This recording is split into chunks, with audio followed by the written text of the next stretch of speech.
re-edited the Neapolitan Constitution of 1799, claimed that that constitution, the constitution of the Spanish Constitution of Cadiz, was not enough for Naples because he had overlooked theories and traditions of talks about individual freedom, the equality of rights that had been discovered and theorized by Neapolitan thinkers from Genovesi to Filangieri and Vico.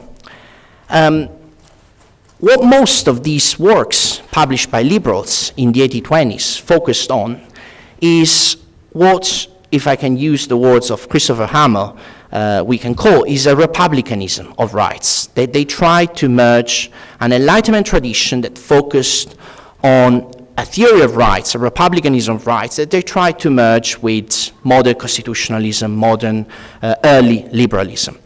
Theories that focus on the idea that a universal natural law existed, that positive legislation, that constitutional law had to be centered on that universal law and had to derive from that law. And what was that law? That law, that natural law, was a theory of public happiness in domestic and international society, a theory of the equality of rights, and the idea that human legislation had always to descend from these universal principles of equality. Principles of equality that in 1820 were asserted not just at a domestic level, but also on the international level. When Neapolitan thinkers protested against the Austrian intervention in Naples in 1821 to destroy the constitutional regime, they transplanted these principles of the justice and equality of rights among mankind from people within domestic society to the international society, to the law of nations, claiming that all nations had equal rights, had reciprocal rights.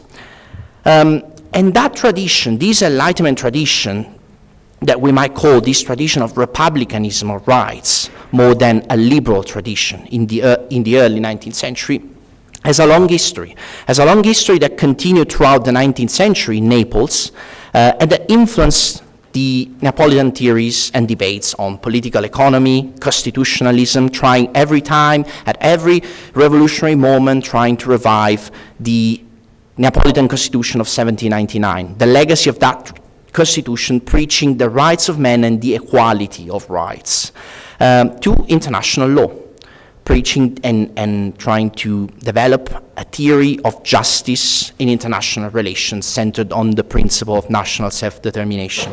So Naples is just a tiny little case study, and it's a case study at the margins of Europe that shows that it's not entirely true, the point raised by some scholar, that if we want to explore the legacy of the Enlightenment, the legacy of the rights of men, the legacy of these talks about cosmopolitanism, justice, and equality, that we only have to look at extra-European debates, at the ways 19th century small polities and weaker nations try to adopt European Enlightenment and reframe European Enlightenment against imperialism. But even if we look at some neglected European spaces and case study, we can rediscover a legacy of the Enlightenment in the 19th century, a legacy of talks about republicanism, rights, and equality.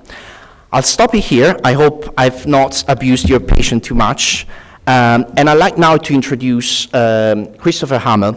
Christopher Hammer is a lecturer at the University of Rouen-Normandy. He's a member of the Institut Universitaire de France, and he has worked at the intersection between the history of political thought, political theory, political philosophy, publishing extensively on Richard Price, Thomas Paine, republicanism, liberalism, and the connections between these political philosophies.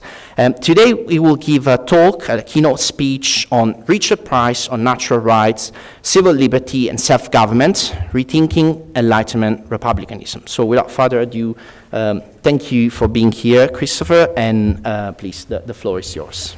Thank you very much. Do you hear me? That's okay? Okay. I have to, okay. So, first of all, I'd like to thank Tom, Valentina, and Giuseppe for organizing this workshop. and entrusting me with the role of keynote speaker. I hope I am up to this daunting task, and I am especially looking forward to hearing the other papers and discussing them with you. There is a handout that Valentina is giving you.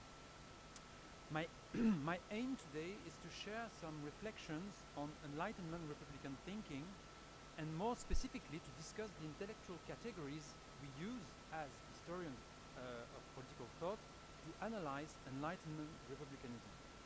I will seek to defend two related claims. The first claim is a warning. We should resist the temptation to systematically account for any conception of natural right with the category of liberalism. Applied to 18th century, liberalism is, as I see it, historically inadequate and intellectually misleading. The same is true for similar reasons about the contemporary paradigm of representative democracy. We should also refrain from using it when accounting for Enlightenment Republican thought, political thought, more generally. The second claim, by contrast, is an encouragement.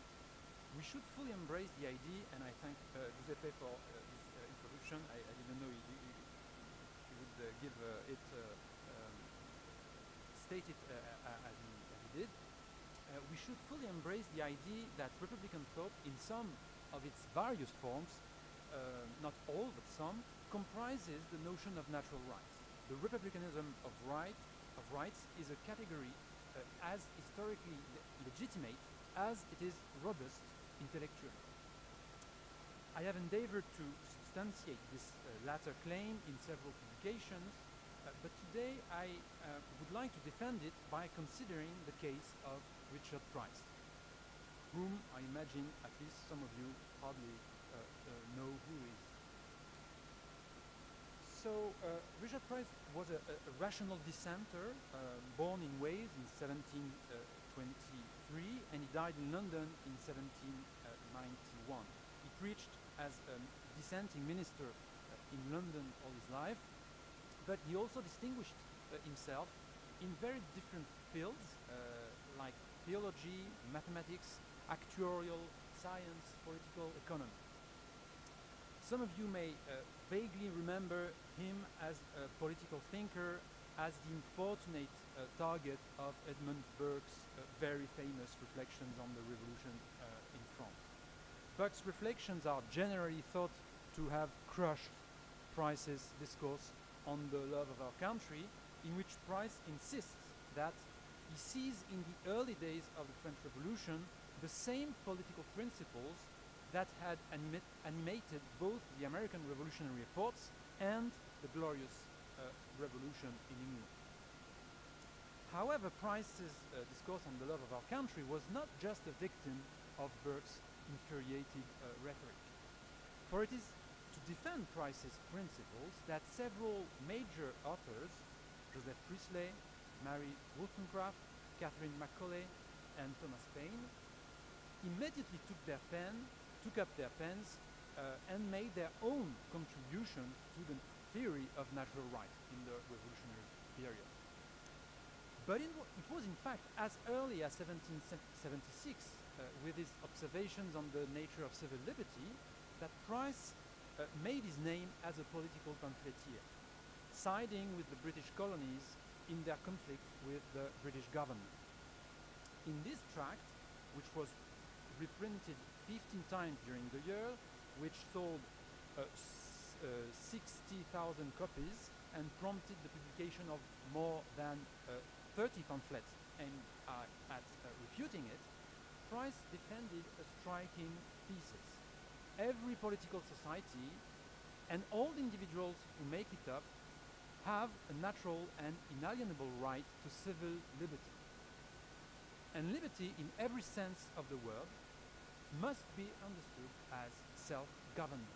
This is the first quote on the handout. Our colonies in North, this is almost the first sentence of the observation. Our colonies in North America appear to be now determined to risk and suffer everything under the persuasion that Great Britain is attempting to rob them of that liberty which every member of society and all civil communities have a natural and inalienable title. 2 pages later, it should be observed that according to these definitions of the different kinds of liberty, there is one general idea that runs through them all. I mean the idea of self-direction or self-government. Because this workshop is mainly devoted to historiographical questions, I will not directly offer my interpretation of Price's view of liberty as an inalienable right to self-government. Also, you will have some idea about my interpretation, of course. Rather, I will account for what I see as obstacles to a proper understanding of this claim, of Price's claim. My aim in examining this obstacle is thus to contribute beyond Price to discussions related to the question of what place we should give to Republican thought in the European Enlightenment. Each of the three obstacles I would like to consider is linked to each of the three key notions in Price's thesis: natural rights, civil liberty, and self-government. The first obstacle is the almost universal attraction exerted by the Lockean liberal paradigm as soon as natural rights are involved. The second obstacle is the distinction between civil and political liberty, which prevents us from understanding Price's positive concept of civil liberty, which includes in it a participatory dimension. And the third obstacle is the contemporary paradigm of modern representative democracy, which leads to misinterpret Price's notion of self-government. So first, the category of liberalism. Concerning liberalism, certainly one should begin to say that this category appears at first sight to be perfectly suited to considering Price's thought. We find in Price a tireless defense of religious liberty and freedom of conscience, the promotion of a strict separation of church and state, a theory of legitimate government based on the consent of the governed, and legitimate government limited by the need to protect the natural rights of individuals. We also find the valorization of individual private property, a justification of the right to resist tyranny. Not only are these doctrinal elements irresistibly reminiscent of Locke, but Price himself explicitly claims that his own principles are, I quote, this is quote 2, the same with those taught by Mr. Locke and all the writers on civil liberty. I would suggest not to forget the other all writers on civil liberty. This is the preface to the fifth edition. In short, Price seems to be the ideal candidate for liberal interpretation. This reading has become widely accepted among Price's scholars, and my point is obviously not to deny that there are grounds for holding that Price was some kind of a Lockean. What I wish to question, however, is the following very frequent argument, which, from the observation that a given author uses the notion of natural rights, concludes on the one hand that this author is liberal, and on the other that he is alien to the Republican tradition. This is the reasoning of Isaac Kramnik in his book on the radicalism of bourgeois radicalism of Price, Priestley, Berg, and Paine. This is also the view, in a different way, of Katznelson and Calivas in their liberal beginnings, when they argue that it was by renouncing the dimensions incompatible with political modernity that classical republicanism metamorphosed into liberalism. The most disconcerting aspect of this liberal reading, as far as Price is concerned, however, is its tendency to present some of Price's claims as inflections of Lockean political theory, while these very claims not only diverge from Locke, but are obviously similar to those defended by the Republicans to whom Price also refers, in particular John Milton and Algernon Sidney, who can hardly be described as Lockean, although some scholars do not shy away from making this acrobatic interpretation. Be it about the nature of government, the concept of consent, the kind of trust placed in the hands of rulers, or the conditions under which it is justified to resist the violation of this trust, the biased reasoning is always the same. Christ is considered as a disciple of Locke to the extent that the non-Lockean claims he holds are nevertheless interpreted as ways of radicalizing the author of the second treatise or of unfolding the consequences of his theory, whereas these claims seem to be directly borrowed from republican thinking. Let me illustrate this by quoting D.O. Thomas, the main specialist of Christ.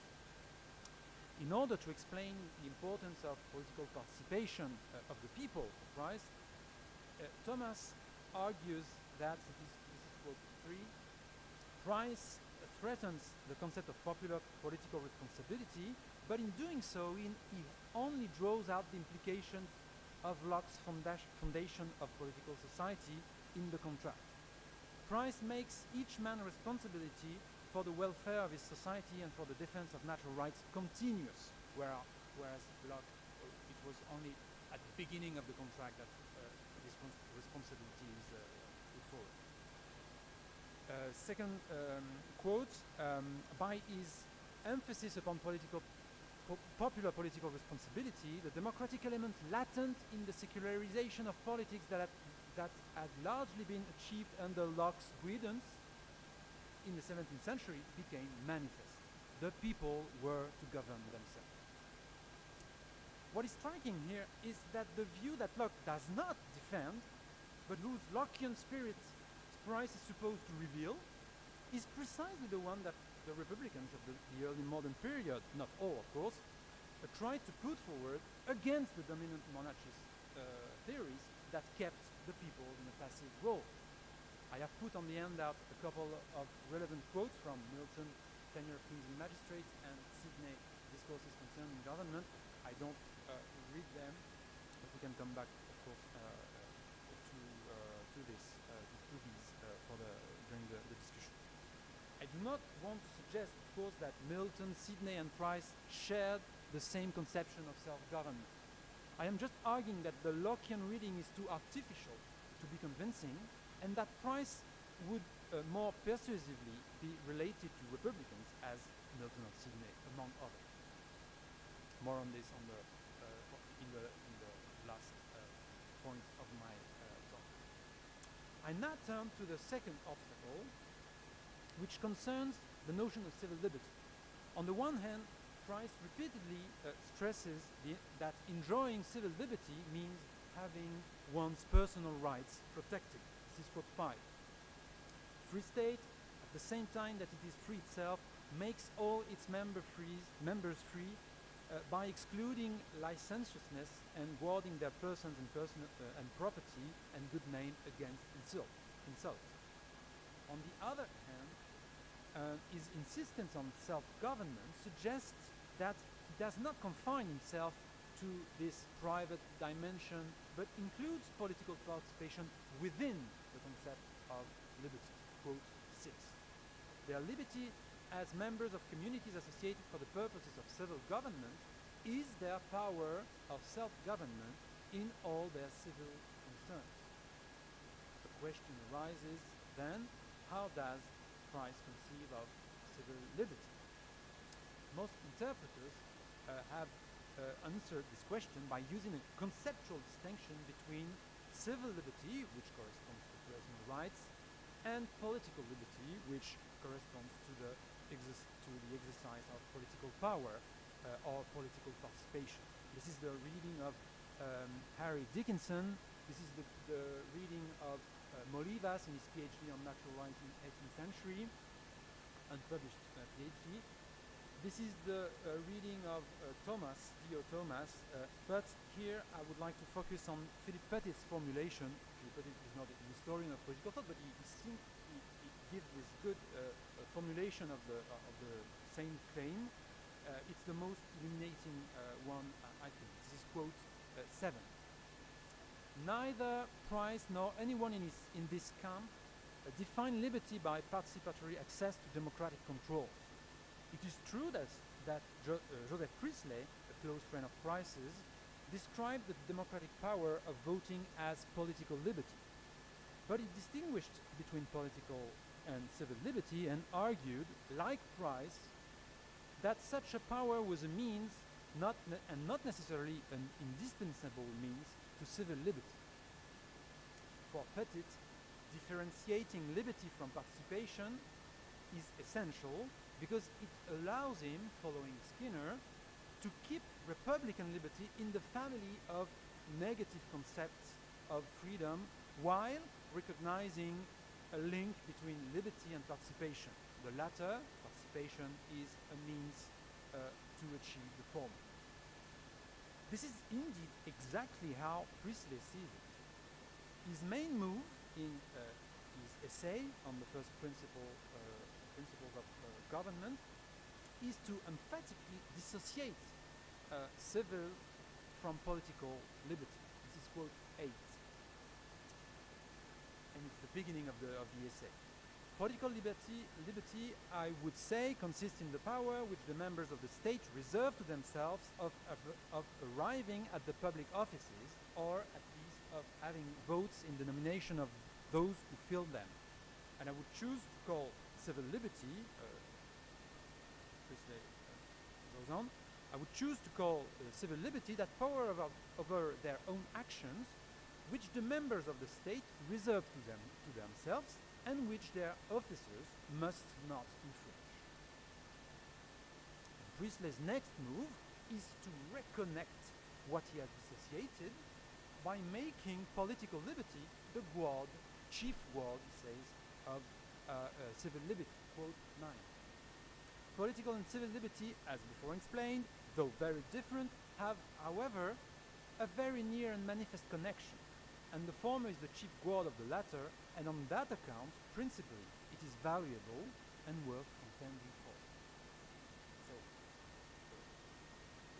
fight for your political liberty in order to enjoy civil liberty. But what Petit misses here is precisely that Price explicitly distinguishes himself from his close friend Priestley on this very issue. This is quote 10. This distinction forms, says Price, this distinction forms a very proper subdivision of the liberty of the citizen, so of civil liberty, here mentioned, and it may be accommodated to all I have said on the subject by only giving some less general name to what Dr. Priestley calls civil liberty. Given their friendship and the fact that they fight together for the same religious and political causes and reforms in general, there are many reasons why Price may have wanted to formulate his rejection of Priestley's distinction as attenuated a manner as possible. But the fact remains that he rejects the distinction quite explicitly. And behind what might appear, though, to be a mere semantic nuance, lies a major political question. What is a free citizen? Can he be free if he is deprived of the right to participate through voting or other forms of participation? Or on the contrary, should he be said to be unfree simply because he does not participate, because he has not the free child? The vast majority of 18th century writers refused the claim that a citizen cannot be free without enjoying the right to participate. For Price, on the contrary, what Priestley calls political liberty is not just a guard, but an indispensable component of the citizen's liberty.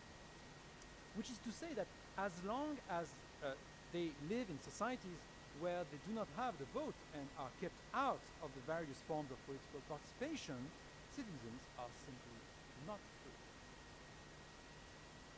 And the interesting thing to stress here is that Price's point does not derive from the primacy of the political over the private dimension of human life, kind of zone political Procopian view of human nature, but from an internal requirement of the concept of liberty, which must be defined by self-government in all its dimensions: physical dimension, religious, moral, and civil.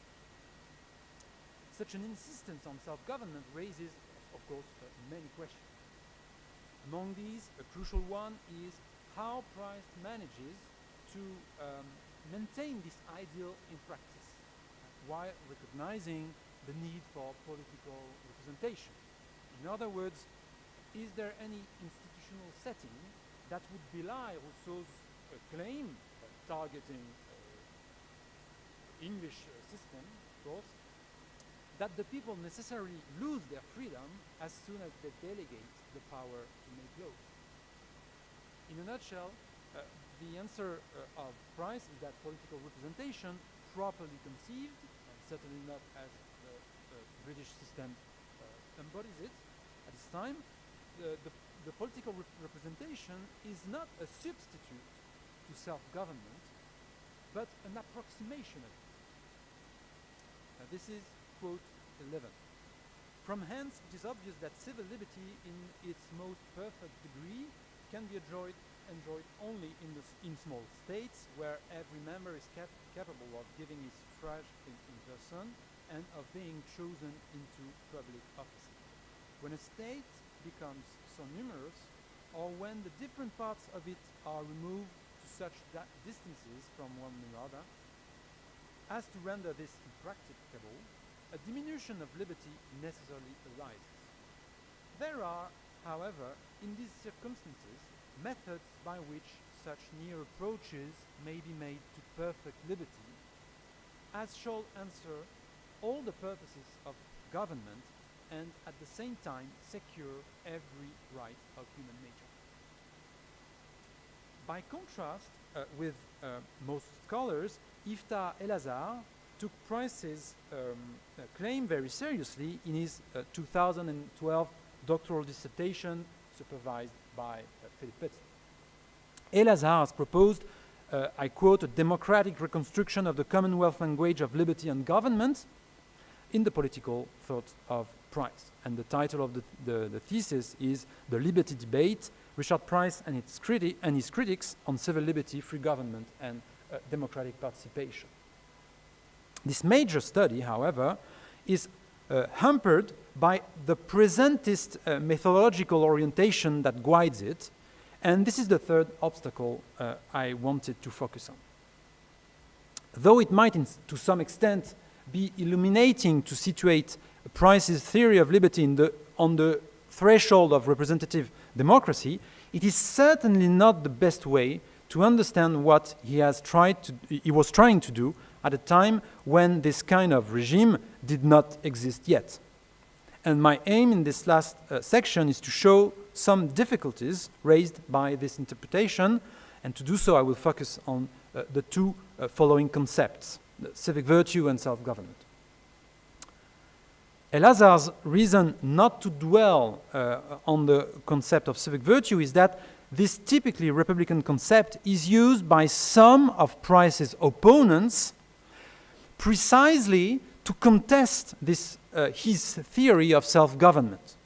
Indeed, Elazar convincingly shows that part of Adam Ferguson's objection to Price's observations appeal to the concept of civic virtue in order to challenge the assimilation Price makes of liberty and self-government. And thereby, Ferguson can vindicate an elitist political theory based on virtue in the service of the stability of the Free State, thus the Free State preserved from the dangers of a populace incapable of governing. This is quote 12. So Ferguson: in most free states, the populace have as much need to be guarded against the effect of their own folly and errors as against the usurpation of any other person whatever. And the essence of political liberty, and this is his answer to Price, the essence of political liberty is such an establishment that gives power to the wise and safety to all. If the doctrine of civic virtue thus allows Ferguson to bridle what he perceives as the democratic thrust of Price's reasoning, which tends to significantly broaden the demand for political participation, then it is understandable that Elazar, in his study, should have played down the place of virtue in his interpretation of Price. Moreover, it is certainly a salutary effect of this interpretation to complicate, by pluralizing, the reconstruction of Republican thought. However, this reading raises, I think, at least two difficulties. Firstly, it leaves unanswered the question of whether Price himself, in his political pamphlets and of the late 1770s, develops or not a doctrine of civic virtue, and if so, in what way? Is it derived, if there is one, is it derived from his 1758 moral theory, or is it connected to his more recent reflections on corruption in the early 1770s? Or does it merge with his most often thought of late patriotism, whereas patriotism is already present in the observations? Secondly, this interpretation overlooks the possible continuities with Republican efforts since the 17th century, at least, to resist, but we could also think of Machiavelli in a long term, to resist the aristocratic capturing of civic virtue by thinking of civic virtue as an instrument of broad mobilization in the service of a jealous defense of the rights of the people. Isn't it plausible that Price's vision of patriotism as a concern for the inalienable rights of others was the prolongation of this line of thinking? If Elazar chooses not to explore this possible non-elitist alternative to the aristocratic version of republicanism, it is because he believes that to do so would be to risk diminishing the originality of Price's thought. This is quote, following quote. Situating 13. Situating Price in the tradition of Commonwealth men fighting against political corruption, a tradition that has been described as backward-looking, may contribute to obscuring the original ground-shaking nature of the challenge that Price posed to the political thought in his time. But this choice, not to delimit Price's innovation within the Republican tradition, rests on a problematic use of the category of representative democracy, which is the key to decode the meaning of Price's political thought, novelty.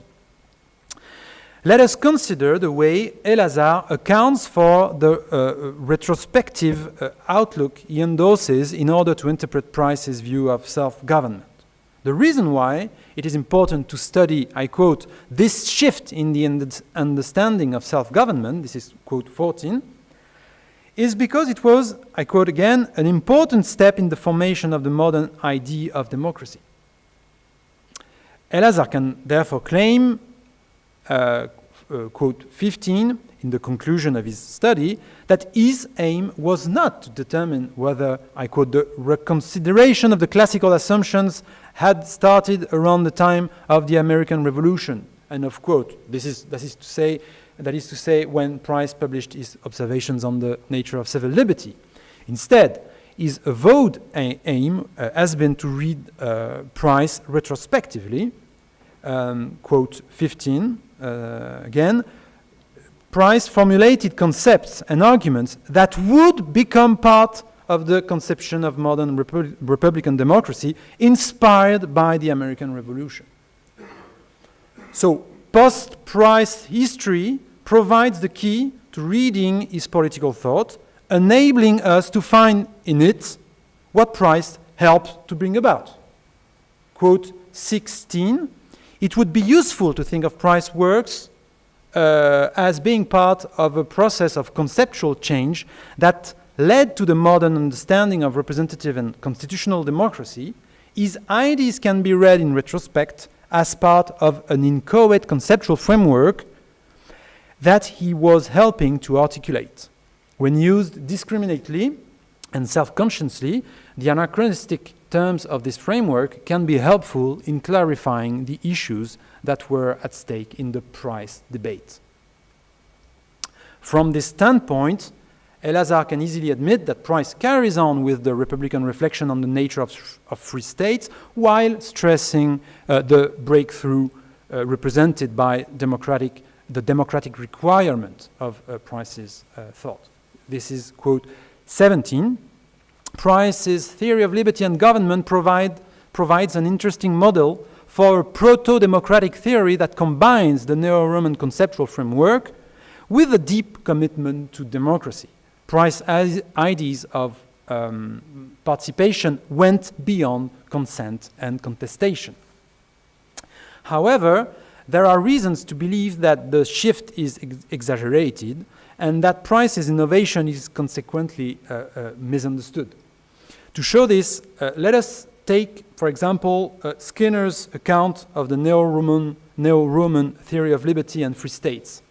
Skinner can hardly be suspected of having exaggerated the conceptual proximity of freedom and self-government, since he has forcefully argued that Neo-Roman or Republican liberty was thought of negatively and therefore conceptually distinct from participation, from positive liberty.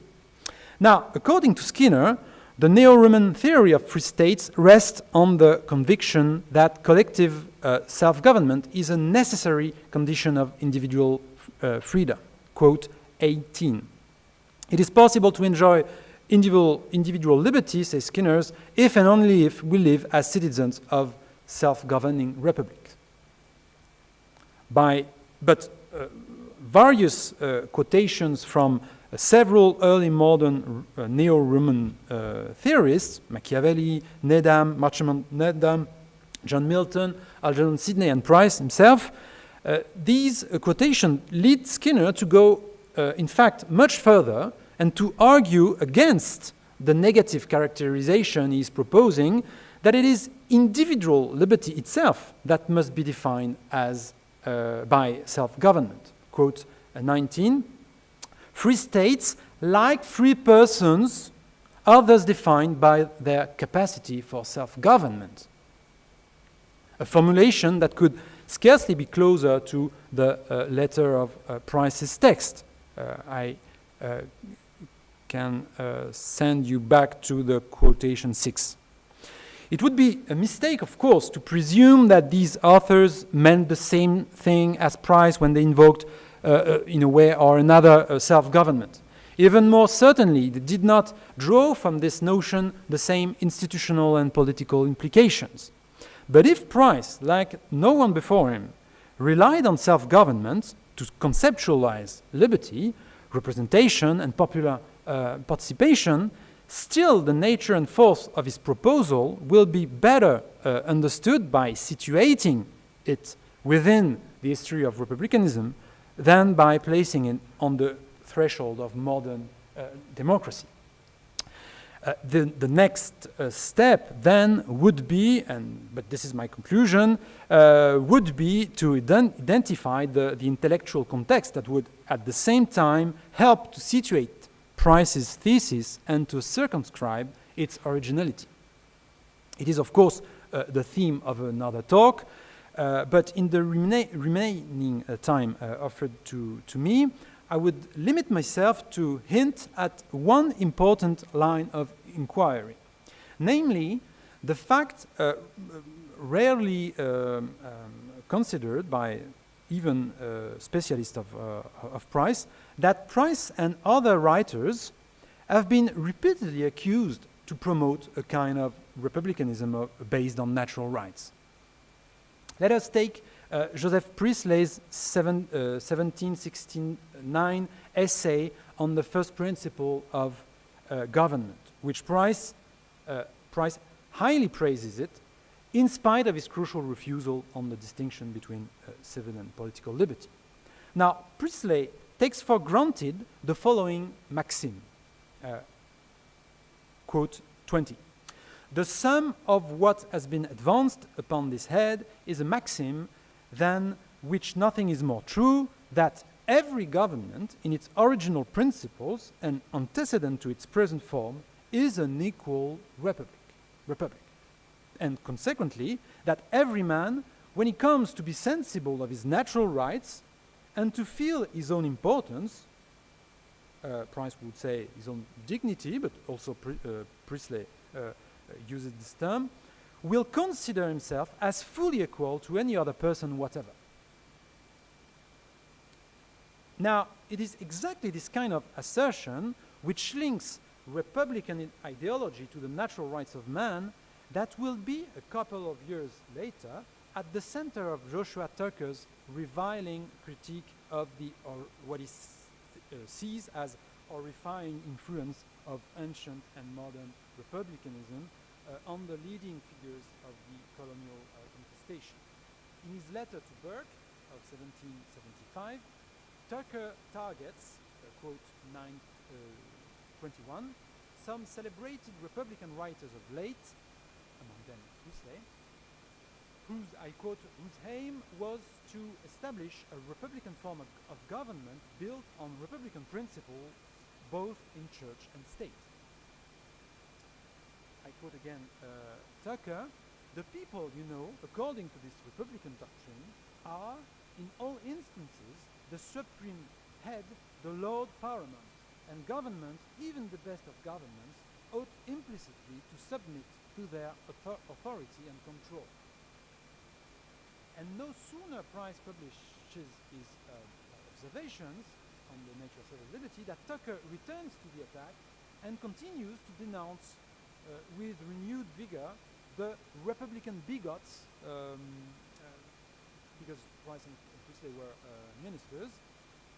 This is quote 23.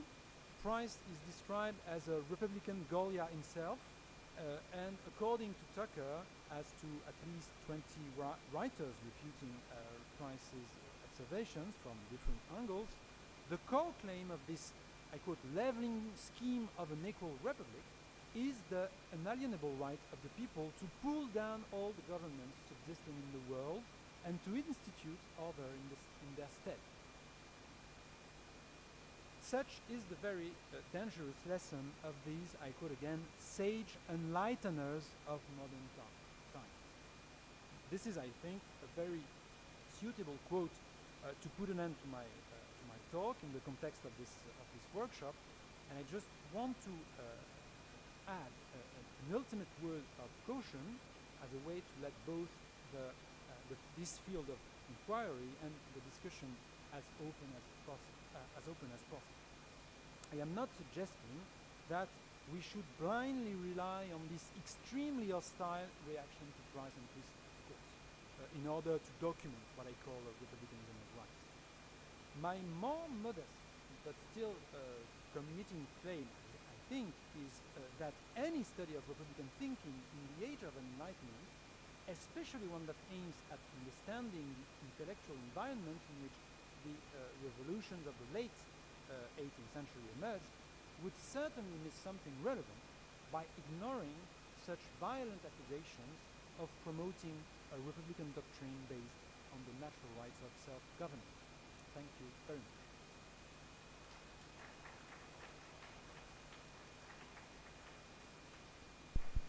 Thank you, Christopher, for this fascinating talk. I think we covered quite a lot of themes spanning from the old interpretation of classical republicanism, only centered on virtue, to Price understanding and his way of combining different layers from non-domination to self-government to natural rights and theory of rights. And I've got a few questions on that, but I will first like to open the discussion here and see if there are any questions from the public.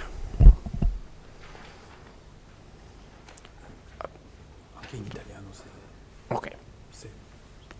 anche in italiano se volete. Tom, do you want to come here so that everyone can, even from home, they can, please. This one, yeah. This one. That was fantastic, thank you. This is more just a general point. I was just wondering about, in the sense of the historiography and method, how useful kind of framing things in terms of negative and positive liberty still is, and maybe if it is not time to potentially move beyond kind of Isaiah Berlin, because in a way I feel that what Pettit and Skinner do in engaging with Berlin so much is they're still speaking in the liberal paradigm of Berlin. So I was just wondering what your thoughts might be on that, which is a broader question really, but I'll leave that for now, yeah. That one. Thank you. Thank you very much. I think Price is there might be other examples, and Rousseau certainly is one of them. Price is a good example to show how the strict distinction between negative and positive concepts or conceptions of freedom is not that relevant, as relevant as we thought it was reading Pettit, reading the powerful theorization of Republican liberty by Pettit and also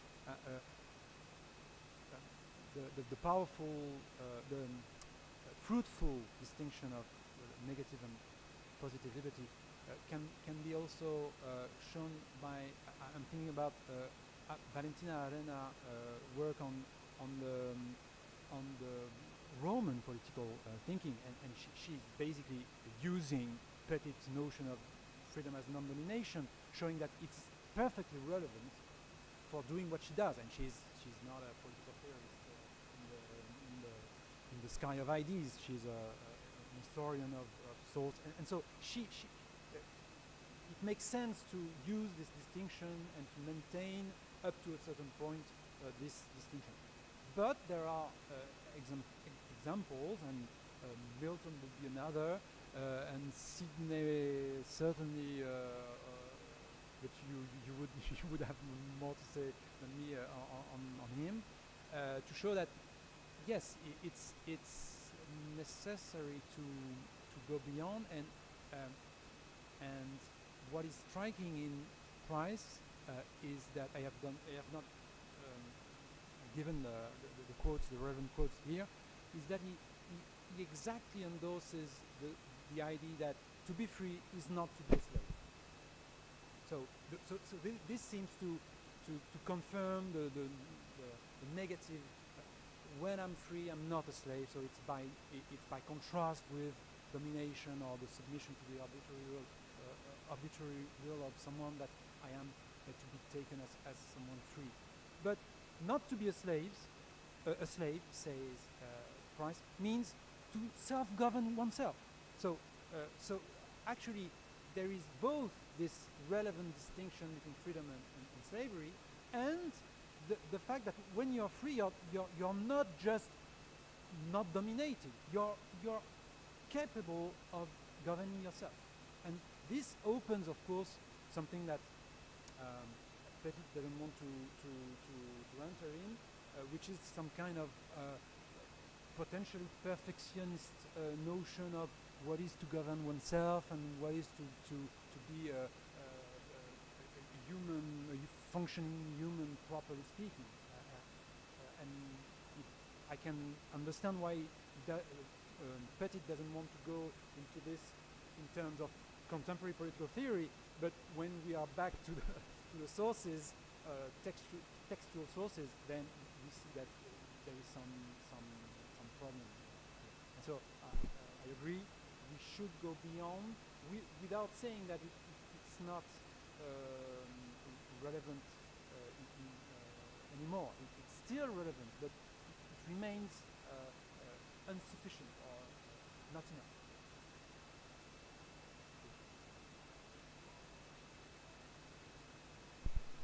So that, your answer is recorded.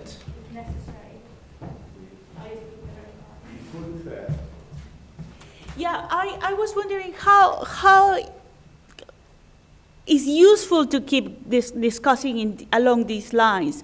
I think that we started to question all this like more than a decade ago, especially regarding the concept of liberalism.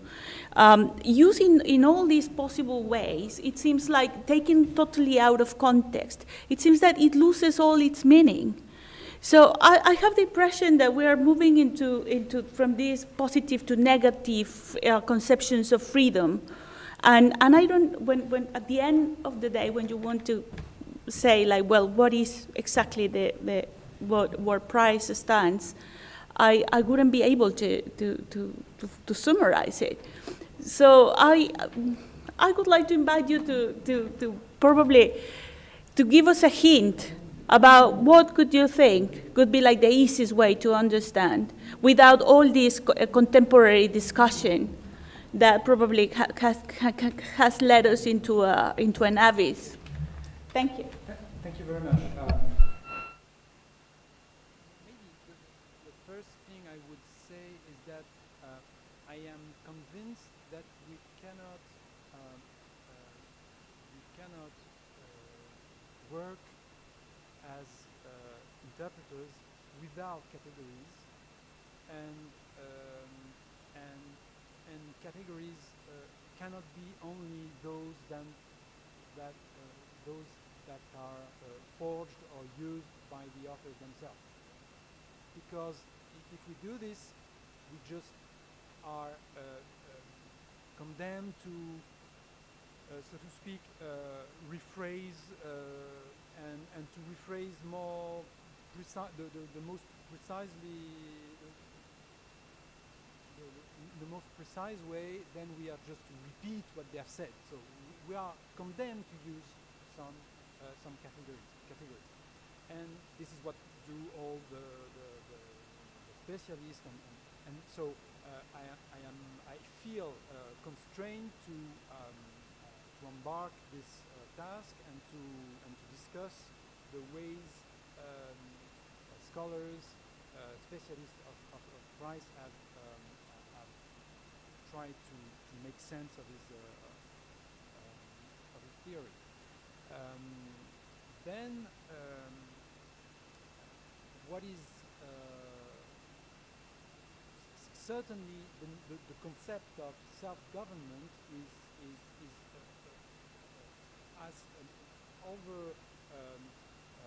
arcing importance in price thinking, political thinking. And not only in political thinking, but also in moral and ethical or moral, ethical and religious thinking. And this is why he has been read. Price has been read as a proto-democratic thinker, because since he uses self-government, we say, oh yeah, he's a democrat, because self-government is at the center of his theory. And here I would, and this is what some of his opponents said. He's a Democrat, he's a Republican Democrat means the same thing for them. He wants people to self-govern themselves, and actually what these opponents said is that for Price, as he states his theory, civil society is just impossible. Because civil society means to give up the right of self-government. And in this sense, they are all obscene of saying that in order to submit to a political unity, you have to renounce your own power to decide for yourself. And these opponents of Christ, they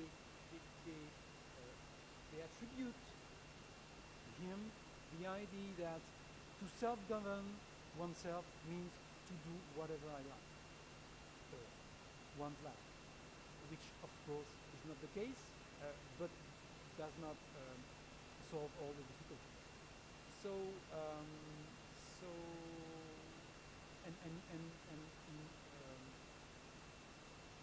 One hint of what means to self-govern political society where political representation is necessary, and the conviction of the idea of Price, means, for example, and unfortunately Price is not very, doesn't give many details about this, but he says that the people should give instructions to government, to the rulers. Instruction, and popular instructions means imperative mandate, more or less. So some institutional ways for the people to control what the governors do when they have power, delegated power. And in this idea is linked with what Ginsburg has argued in his political dispositions, in which he think of what is named extra-parliamentary political participation, meaning not participation in the sense of just elections and period of electoral participation, but what other non-official institutionalized settings in which the people exert a kind of pressure against the government. So Price was not a Wilkes. Wilkes was not in the same agitation, but he seems to justify theoretically this kind of very broad participation to the political life. So that's mainly one.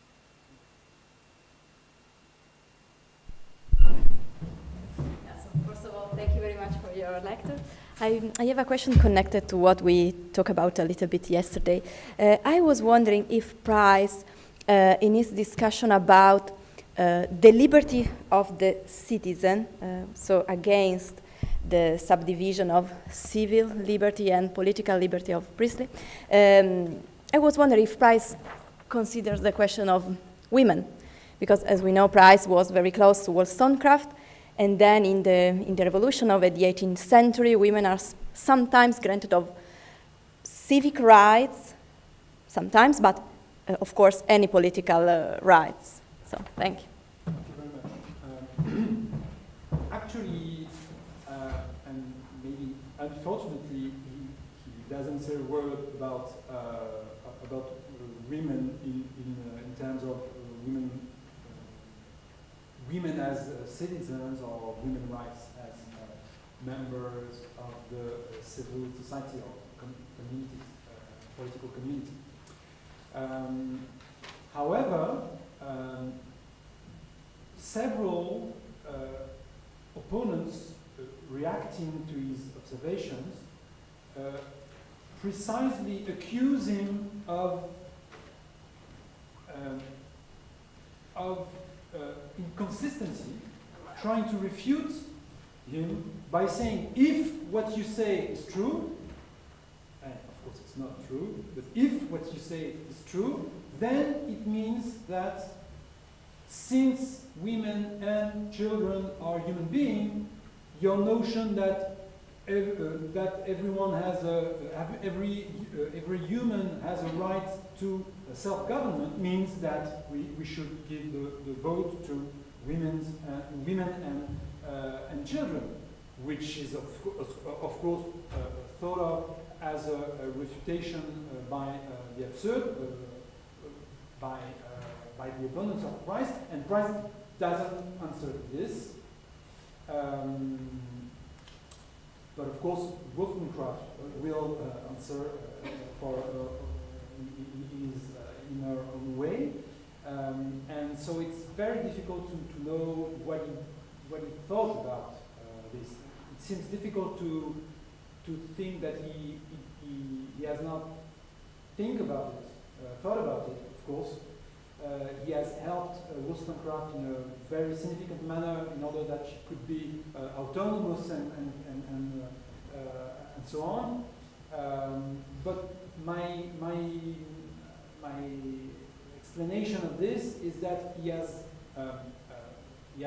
fought, he has struggled all his adult life for reforms in order to that the dissenting of whom he was a part had the same civil rights as the other British people, and he never achieved this. So certainly, if he had the idea that women should have rights recognized, it was not a rational struggle to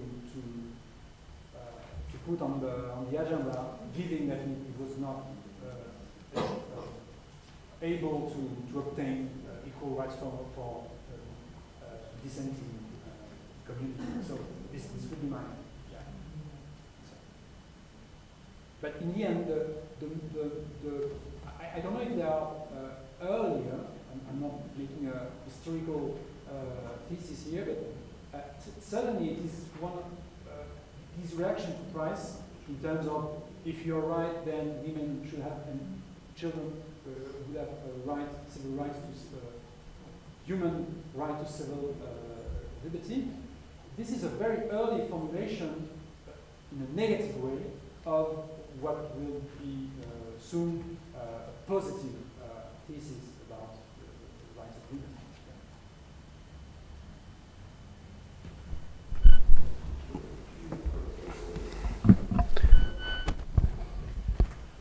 It's very, very interesting about all the problem of the republicanism and institution, government. It's very, very important because, but I think that is a traditional aspect of the republicanism against monarchy, or in general, the problem of the republicanism, self-government also very, very important. But I think that the problem of the legacy of Enlightenment and the problem of the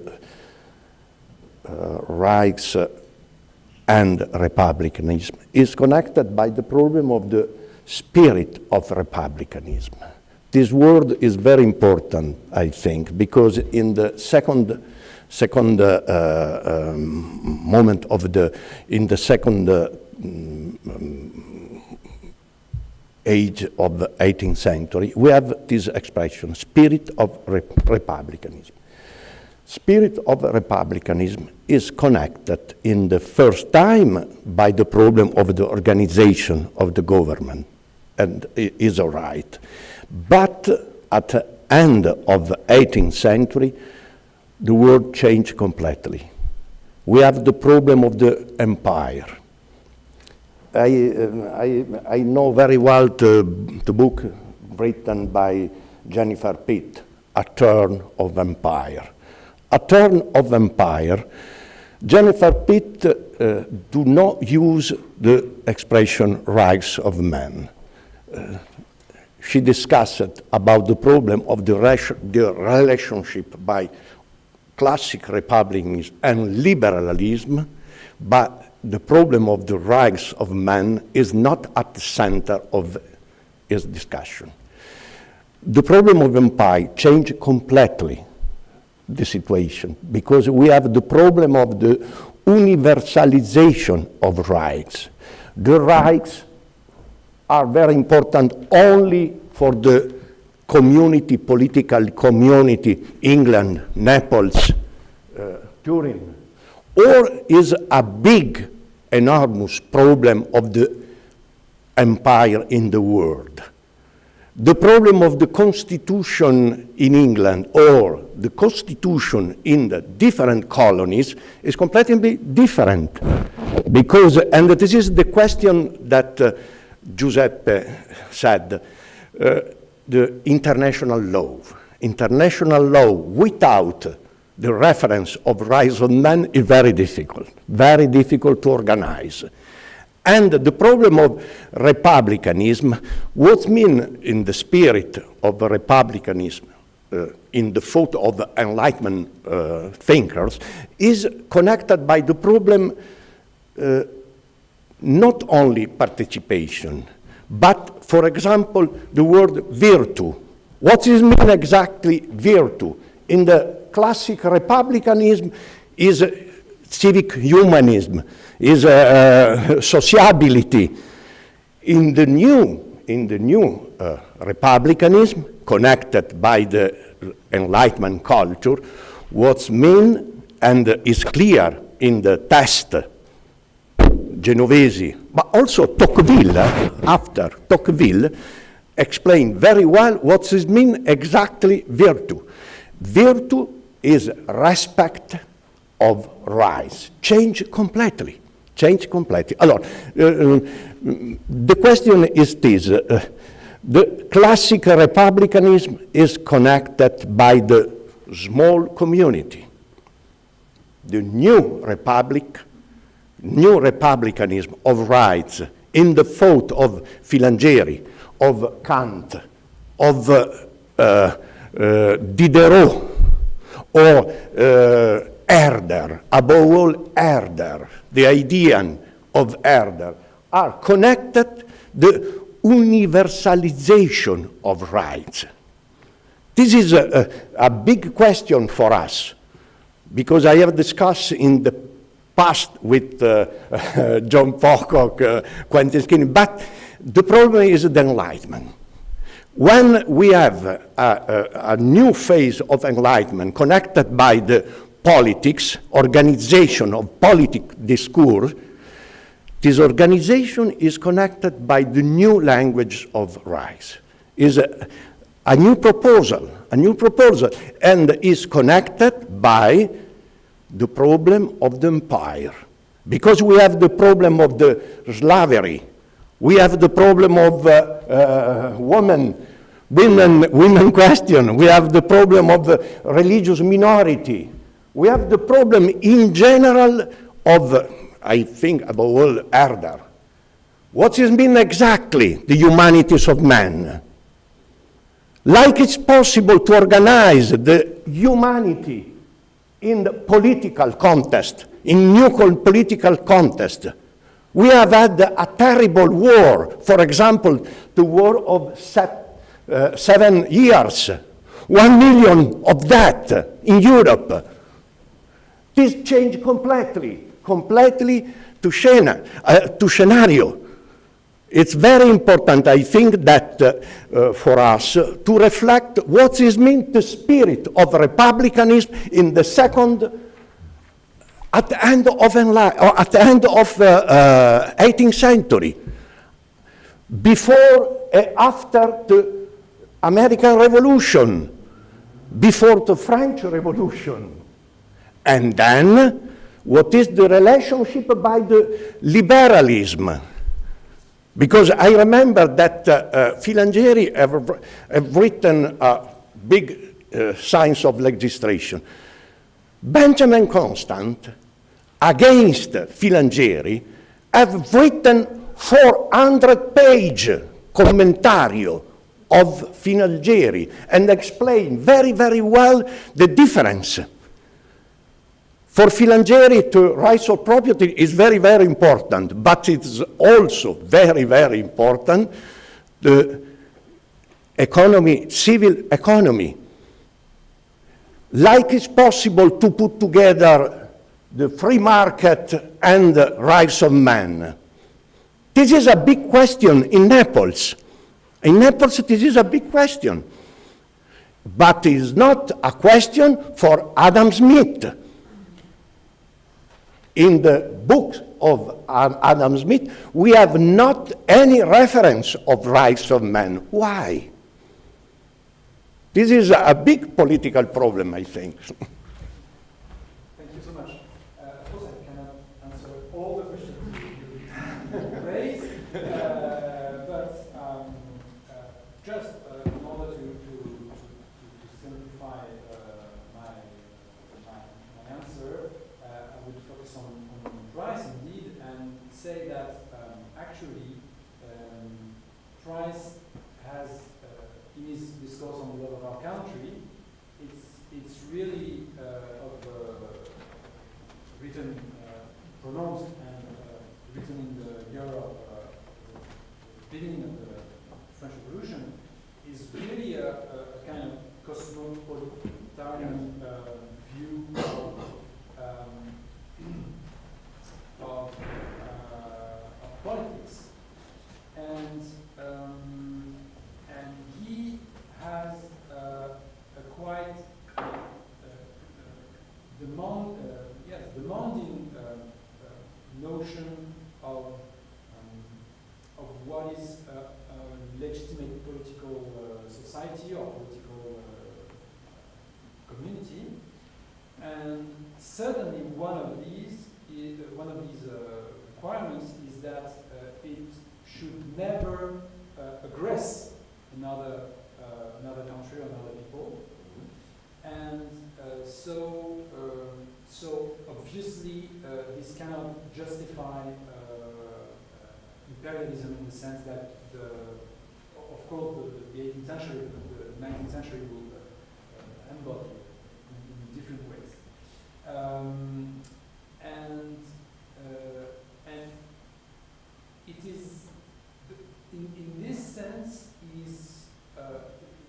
makes sense, I think, to argue that Price was putting forward a kind of new republicanism, because he clearly distances himself from the Roman republicanism, imperialist republicanism, saying the Romans were just hordes of savage wanting freedom for them. But so it's not the neo-Roman discourse giving much validity to the concept of the political concept of the Roman republicanism, ancient Roman republicanism. Although he also keeps some link with this tradition by other ways. But I think you're right. I agree with the importance of the question you raised. But I would say also that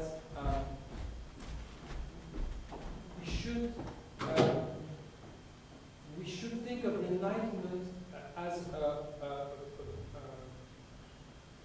broad tradition, and certainly we find in Milton, we find in Sidney, we find in Cato's letters this notion that civic virtue,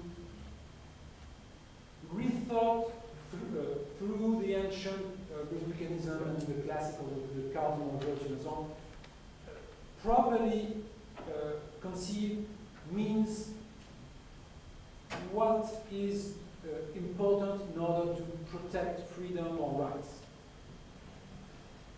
I'm not saying that there is a strongly coherent argument everywhere, of course, but there are efforts to disconnect the discourse of virtue, of civic virtue, disconnect from a discourse on the nature of man as a perfectionist notion that man has to develop all his potentialities and so on, and to reconnect it specifically with the issue of the protection of freedoms and rights.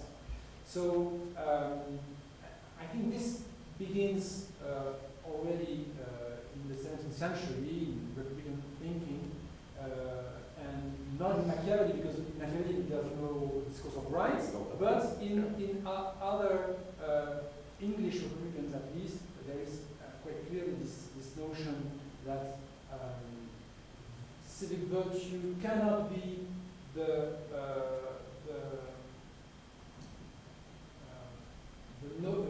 cannot justify kind of imperialistic aggressive politics in regards of other peoples and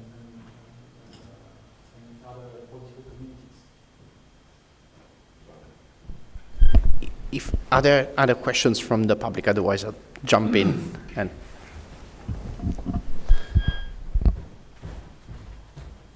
Thank you for such a brilliant lecture. It was really, really nice.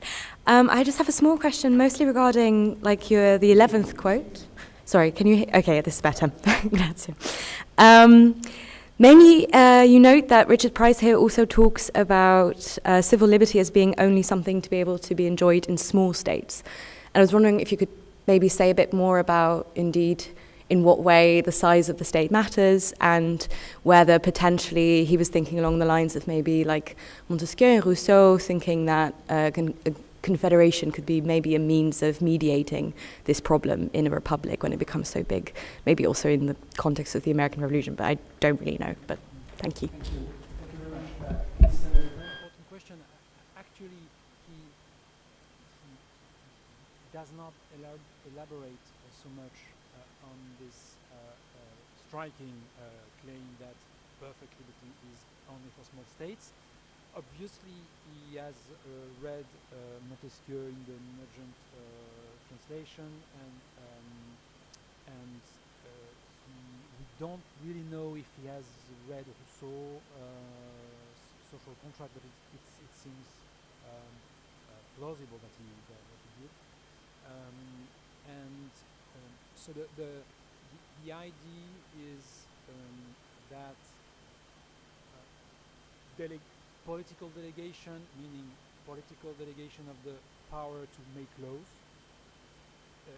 will diminish your freedom, because it will prevent you to self-govern yourself as you would if you could take part personally in every decision the society you are part of makes.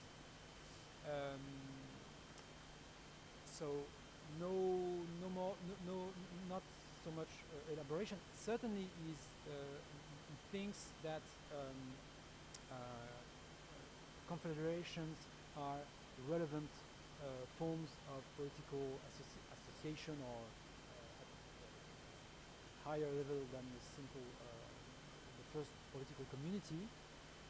On this, there is not so much elaboration neither, but I think he thinks that already in the colonies, British colonies taking their independence, or struggling for their independence. Actually, Price was not, at the time when he publishes the observation, he was not arguing, as Paine was, for the strict independence. Just say they should do whatever they want, because actually they are separated communities, and so as separated communities, although they are attached to the British government, they should decide for themselves. But at this quite small level, he says that direct political participation is not really possible. So it would mean losing less freedom than in a big country like Great Britain, for example, but still it remains some kind of representative government. Thank you. Very important question. Unfortunately, we don't have enough material. If I may, I would just like to ask you, not simple, but something I'm curious to know more about. Now, I know so little about Richard Price to ask you an intelligent question about him after such a long and exhaustive discussion, but I really enjoyed your formulation of this idea and category of republicanism of rights. And what I wanted to ask you is, can we use that definition, that idea, that concept, to bring together two layers of thinking that usually are kept separated, especially when it comes to the 19th century. So I'm mostly thinking about the reception of these discussions. And these two layers are that of equality and that of the limits to power, which we could say the democratic tradition and the liberal tradition. What do you think Richard Price has to say on that, or at least this idea of republicanism of rights, to bring together these two levels?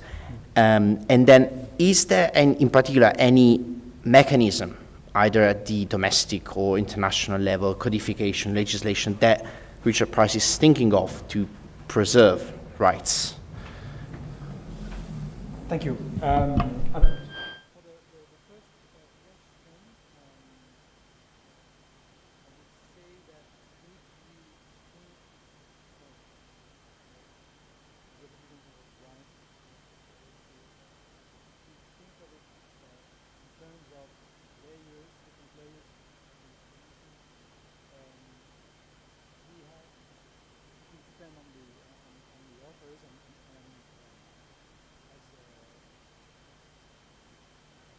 Very important to refrain from applying an homogeneous paradigm. We have suffered too much of this, and so we have to be very cautious in doing so while interpreting different authors. But for Price, should think of equality as something like the indispensable notion in order to think about liberty.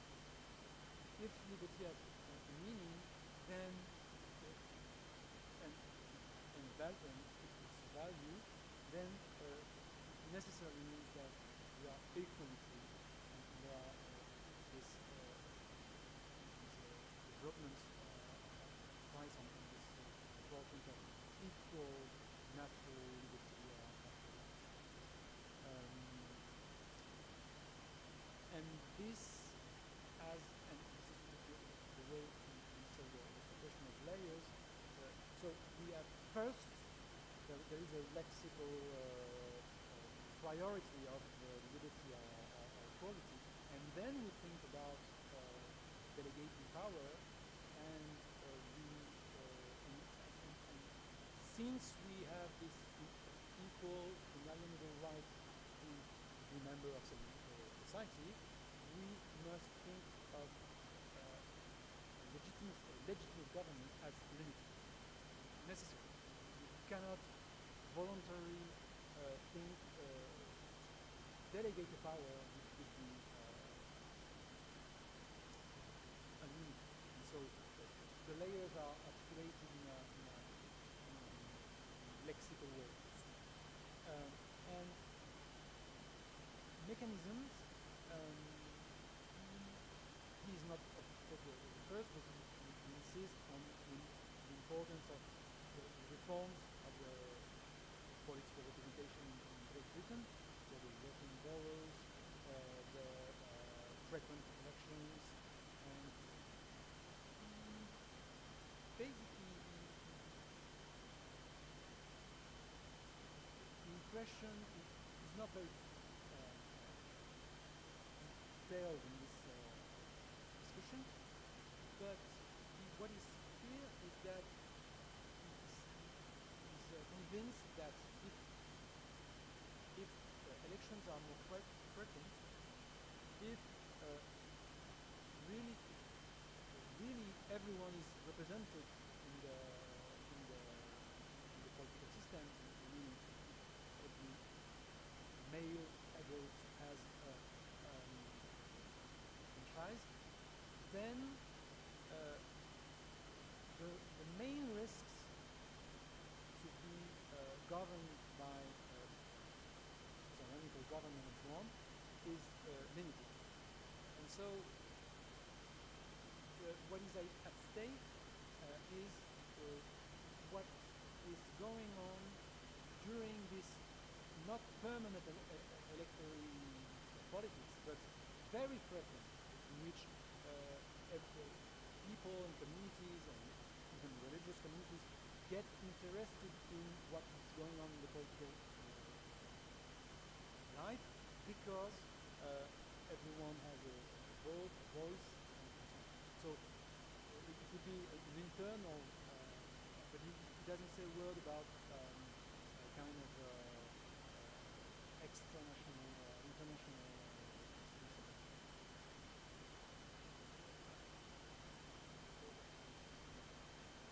Okay, thank you. Sure. Okay.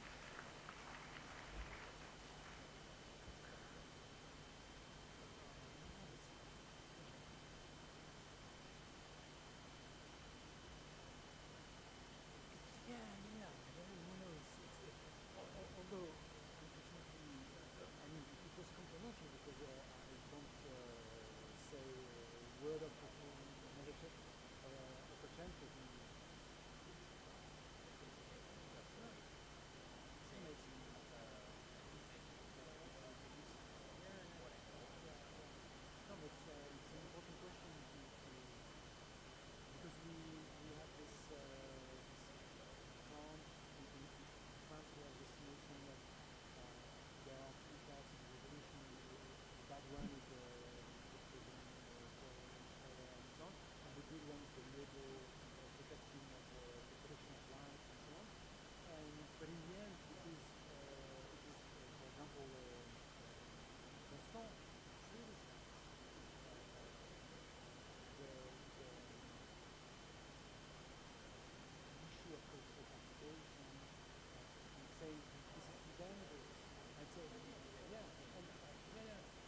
20 minutes, right? Yeah. Okay, I think. You want water?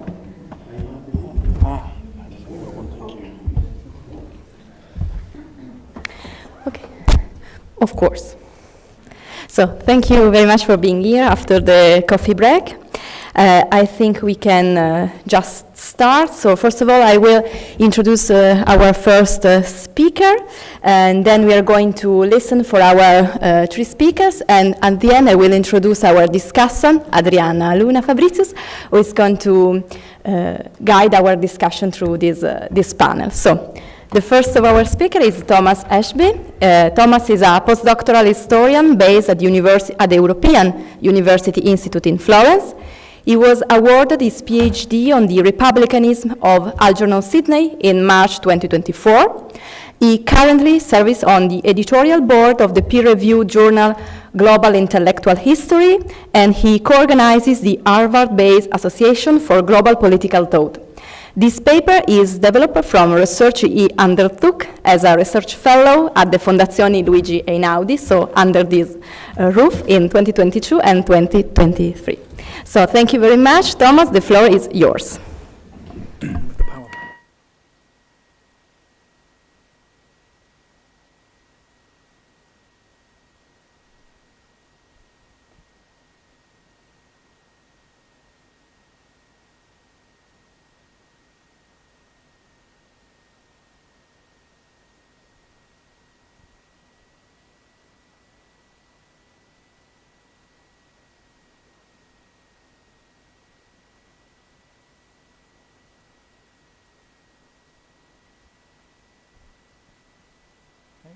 Can you hear me? Yeah, okay. On the 4th of July 2026, the United States of America will celebrate 350 years since the Second Continental Congress ratified the unanimous declaration of the 13 United States that signaled the intention of the 13 colonial states to separate from the Kingdom of Great Britain. This Declaration of Independence became recognized not only as a founding document of the American Republic, but as a powerful statement of the ideals that animated the American Revolution and as a perennial point of reference for American values and what was later described as the American Dream. Today I will offer a small and tentative re-examination of the conceptual content and sources of the Declaration, particularly the theoretical relationship between republicanism and rights within the Declaration. I'm especially happy to be following the talk by Amel, which brilliantly highlights these themes, as we will see as I go through. In the Declaration, we find something of a distinctively Republican commitment to freedom as independence, in synthesis with a theory of natural rights, and implicitly the constitutionalism required to secure such rights.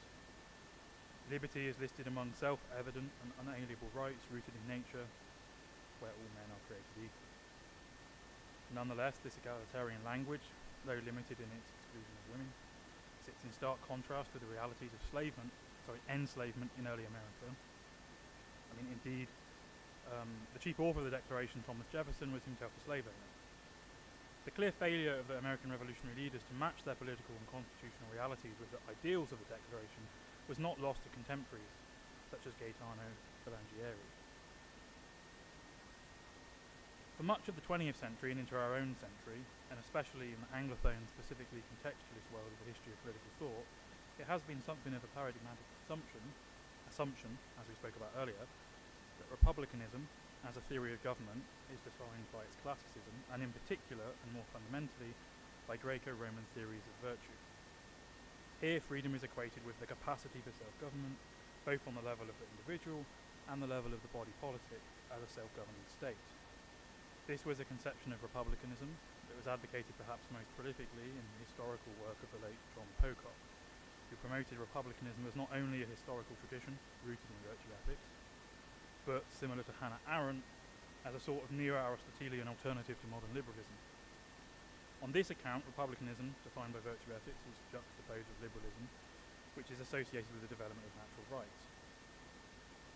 Pocock, however, not only argued that these two languages, as he framed them, were opposed, but that they were essentially incompatible.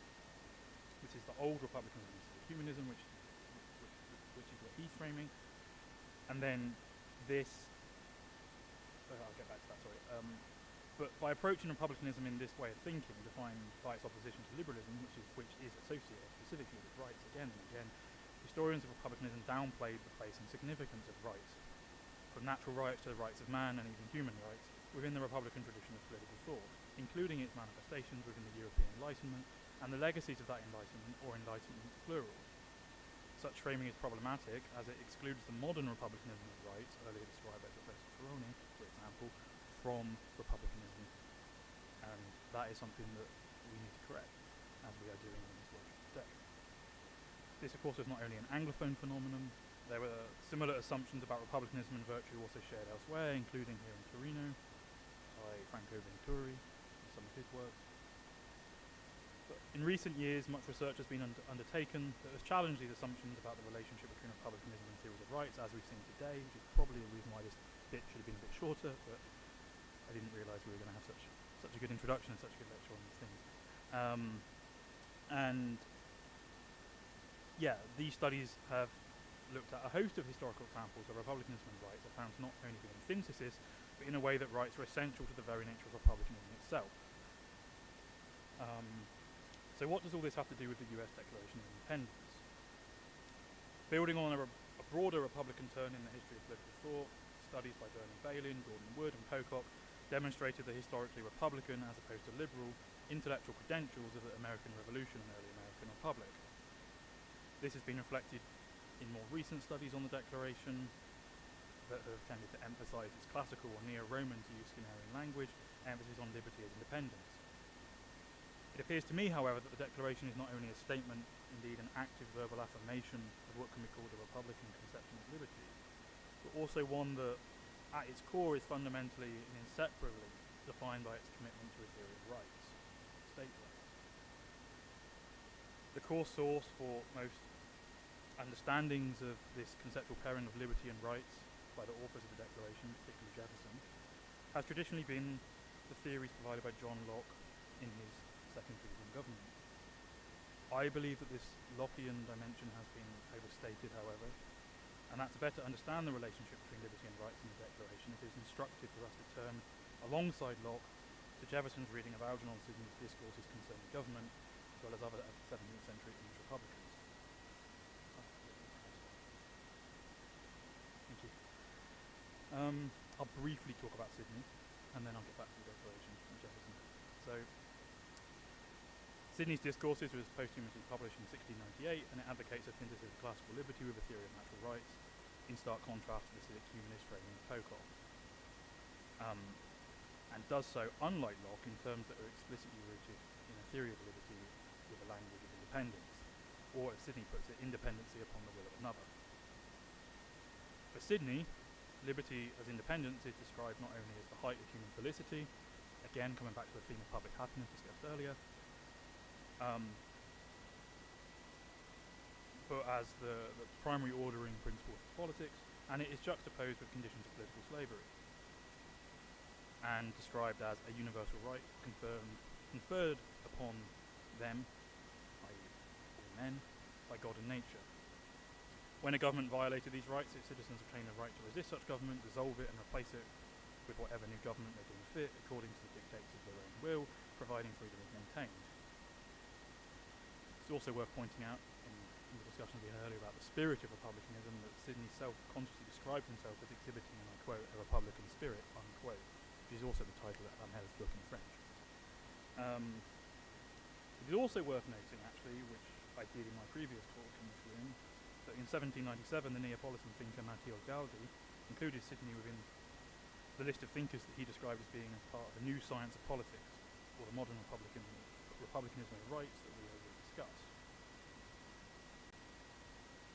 Hence, while Sidney uses a definition of freedom as non-domination, he adapts it by fusing it with northern natural law to create a republicanism of rights that asserts the moral rights of the individual to live freely in a free state, with freedom as the determining principle of political society, and the constitutional preferences by which to secure it. On comparison, this reading of Sidney, given by Amhel and developed by myself in my own PhD, in my estimation, aligns a great deal to the spirit of the Declaration. Now, at first I thought this might simply be my own projection. I did, after all, just do a thesis on Sydney. But the more I read Jefferson and about Jefferson, and the more I traced his engagement with Sydney's work and his drafting of the Declaration, the more I came to realise that the relationship between Sydney and Jefferson is clear, substantial and undeniable. And this has not been adequately addressed in the historiography, as far as I'm aware, either because studies focus too much on Locke and so-called early liberalism, or because they focus on classical republicanism in a manner that replicates the assumptions of 20th century scholarship associated with John Pocock and others, or a mix of both.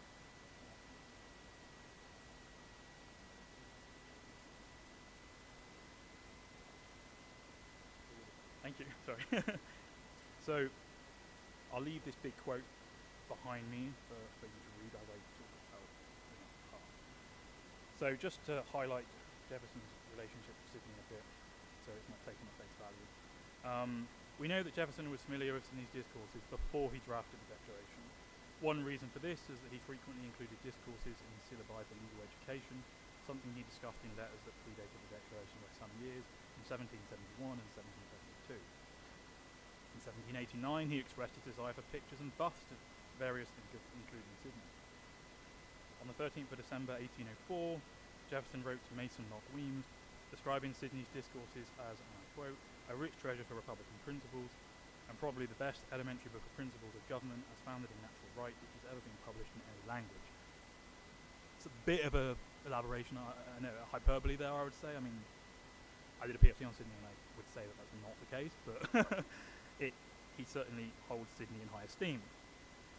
And as we also see in the longer quotation behind me, on the 8th of May, 1825, Jefferson writes to Henry Lee from his estate at Monticello about the Declaration of Independence and its sources.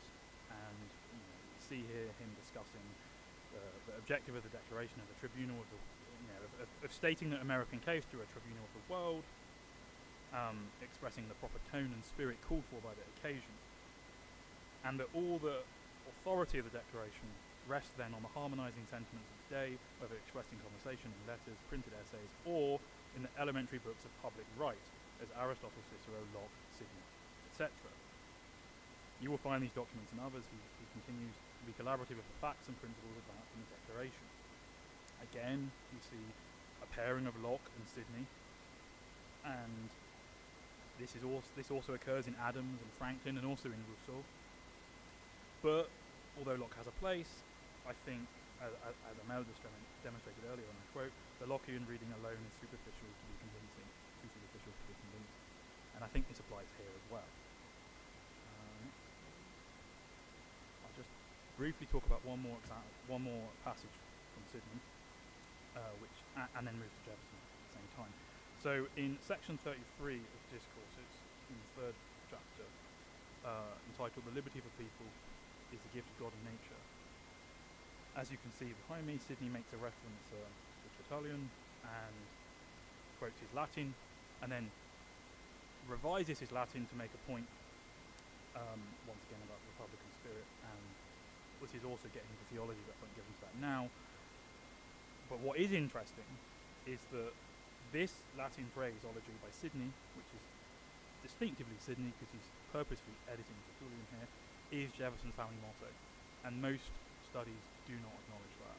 They just say, oh, Jefferson was invented with Latin, but it comes from Sydney. It's a direct quote from Sydney. And on the same paragraph, if not the next page, we see another famous line which is associated with Jefferson appearing in variation in Sydney, where he talks about it's God who only confers the right, i.e. freedom, upon us, and it's only God that can deprive us of it, and we have no way to understand that he does so, etc., etc. And then he gives this example of this case of, well, unless he was to give some marks and cause some men to be born with crowns upon their heads and all others with saddles upon their backs. And the phrase saddles upon their backs is also used by Jefferson in a letter to Roger Whiteman in 1826. Another thing that joins the two is their approach to exclusions.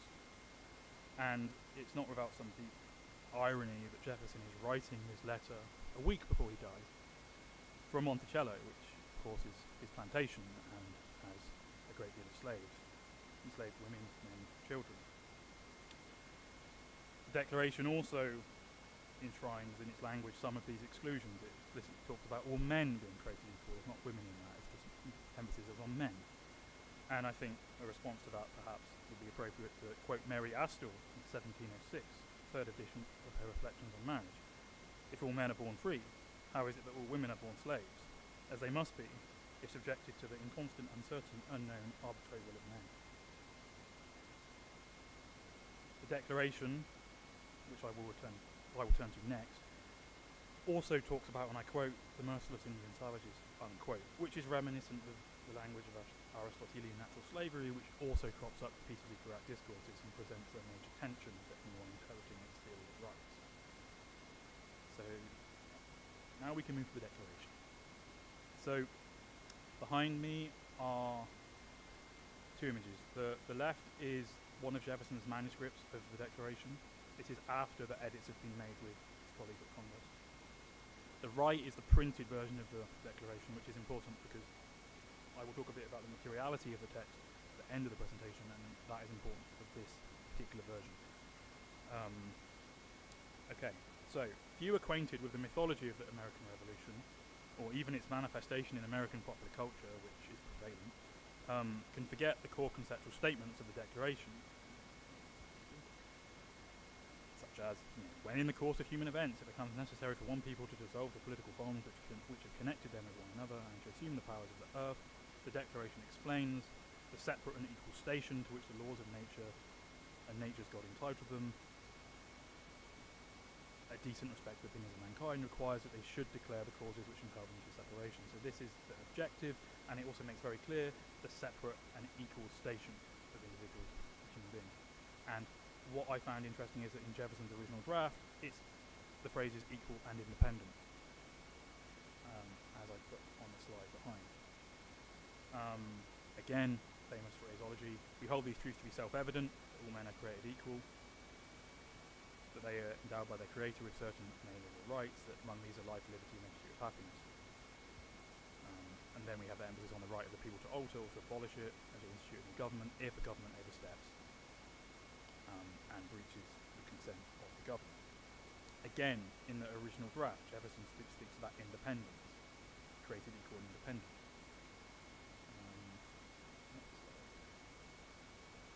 Oh, and also we once again see this emphasis on public happiness repeatedly come up again and again.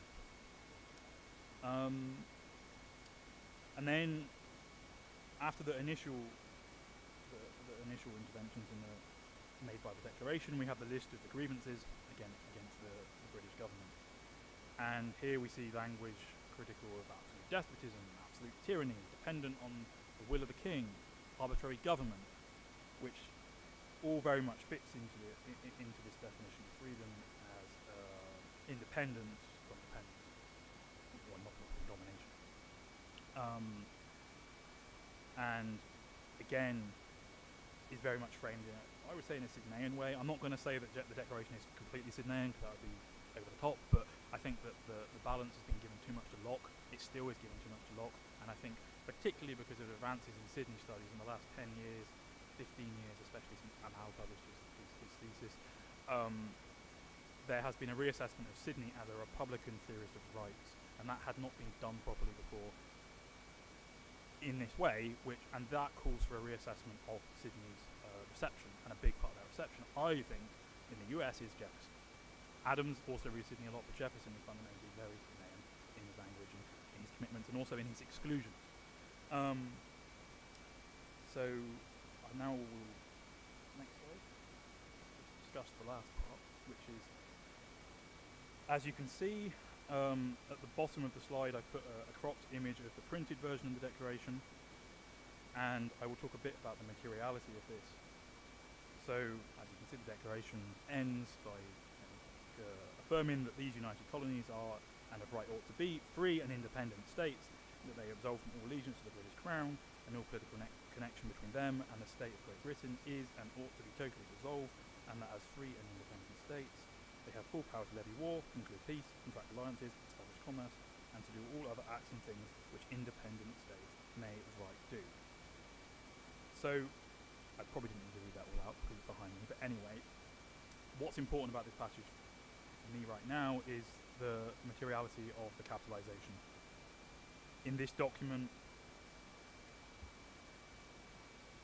other than the phrases United States of America and General Congress, the only words which are capitalized are the phrases free and independent states twice, and then a third version which is shortened, just independent states. So the message here is very, very clear. In a capitalized and purposely chosen act of speech, the free state is the independent state, and free states, just like the citizens of the Constitution, have a right to be free. Individual and public freedom rights are the alpha and omega of good government, which must be governed by consent and thus independent of the arbitrary will of another. So, far from the liberal mythology, the Declaration not only included a robustly republican statement, which has been claimed in 20th century studies, but also, which has been less claimed in studies, one that embraced a synthesis of classical liberty and natural law, advocating a distinctively republican theory of right. This is the republicanism of rights we talked about earlier. And again, this is not to say that the Lockean reading has no merit. Locke was a source, he comes up again and again, just like Sidney, but it is to say that we should question the prevalence given to Locke and think more nuanced, in a more nuanced way about the closeness of the Declaration to republicanism and right republicanism in particular. I would just conclude again with another notable feature of the Declaration, which is that it represents the collective voice of a group of 13 free and independent states. Soon after the Declaration was printed, these states began to act in league, formally ratified in Articles of Confederation and Perpetual Union, an agreement later superseded by the Constitution of the United States.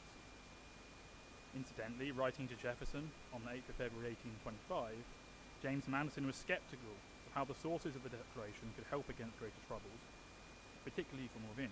And this scepticism also went as far as the US Constitution itself. And I quote, "Sidney and Locke are admirably calculated to impress on young minds the right of nations to establish their own governments, and to inspire a love of free ones, but afford no aid in guarding our republican charters against constructive violations." Unquote. Madison's observation proved correct in a sense, because despite the promise of internal peace, the Federal Republic suffered a terrible civil war from which the modern United States was born. The first peace of the American Republic was not perpetual, and the fate of the second remains to be seen. And at that, I think it's fitting that I stop talking and pass over to Laureline and talk about the federations. Thank you. Thank you very much, Tom, for this very interesting communication, and also for having shown us the beautiful handwriting of Thomas Jefferson. Yeah. So the discussion will be after the three panels. So now we are going to listen for Laureline Middlecup. I think it's better to change.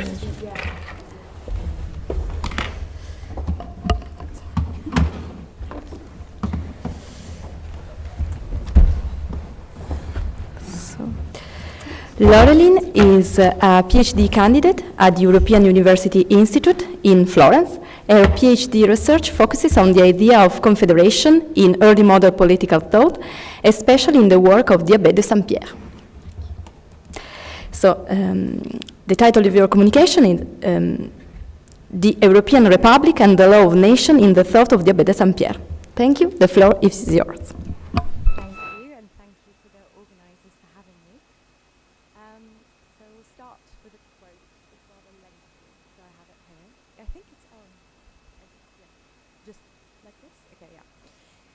I do not doubt that many readers might arm themselves in advance with incredulity in order to resist the pleasure of persuasion, and I pity them for so sadly mistaking stubbornness for wisdom. But I hope that some honest soul will share the delightful emotion with which I take up the pen on a subject so interesting for humanity. I am going to see, at least in the mind's eye, men uniting and loving each other. I'm going to think about a sweet and peaceful society of brothers, living in an eternal concord, all led by the same maxims, all happy with the common happiness, and carrying out such a touching tableau in myself, the image of a felicity that does not exist at all, will make me savour a genuine one for several moments. This is how Rousseau started his abstract, which he published in 1762, of the projet pour rendre la paix perpétuelle by the Abbé de Saint-Pierre. And I want to invite you all to partake in this pleasure of persuasion, as I will try and persuade you today of the importance of rights and republicanism in the work of the Abbé de Saint-Pierre, and in what way these matter for his commitment to peace and his vision for a European republic. I will begin by briefly introducing the Abbé de Saint-Pierre and his writings, given he's perhaps not particularly well known to everyone in the room, and then I will discuss his understanding of natural law, understood also as natural right, before arguing that this understanding directly informed his particular kind and brand of republicanism, which is notably unlike the more familiar classical republicanism or civic humanism, as it has been developed and has been touched upon a bit now by such scholars as John Pocock. But this is rather a republicanism based on a sense of shared sovereignty and peace as its highest goal. And my overarching argument is that this has been an influential and important brand of republicanism, which has been somewhat underestimated or neglected and often not fully recognized as providing the origins of what would later become confederalism or even federalism. And I will end the talk by offering some reflections on the legacy of Saint-Pierre's republicanism and what we might take away from his work today. So to start, the Abbé de Saint-Pierre, his full name is Charles René de Castel. He was born in 1658 in a small Normandy town of Saint-Pierre-Église, where he spent also most of his youth between Caen and Rouen. And then before kind of in his early 20s moving to Paris, where he got a position at court as an almoner to the sister-in-law of Louis XIV, and also quite quickly a seat at the Académie Française, mostly through very good connections, as he had published essentially nothing yet, even though he was in his 40s, which I think gives kind of hope to anyone in the room, and all late bloomers everywhere. One of his earliest works, which is also the best known, and the one that I focus on most in my work, is the Projet pour rendre la paix perpétuelle en Europe, which he published in 1713, and consisted of 3 volumes in total. The third volume comes out in 1717. Yes, and in the Paix perpétuelle, Saint-Pierre sets out a case for the creation of a union of European states. And this union would have a permanently convening diet in a chosen city of peace, which in this case he chooses to be Utrecht in the Netherlands, though he's kind of not that committed to this. It seems kind of handy at the moment. And this union would then consist of about 18 to 24 of the most prominent European powers or sovereignties, as he often calls them.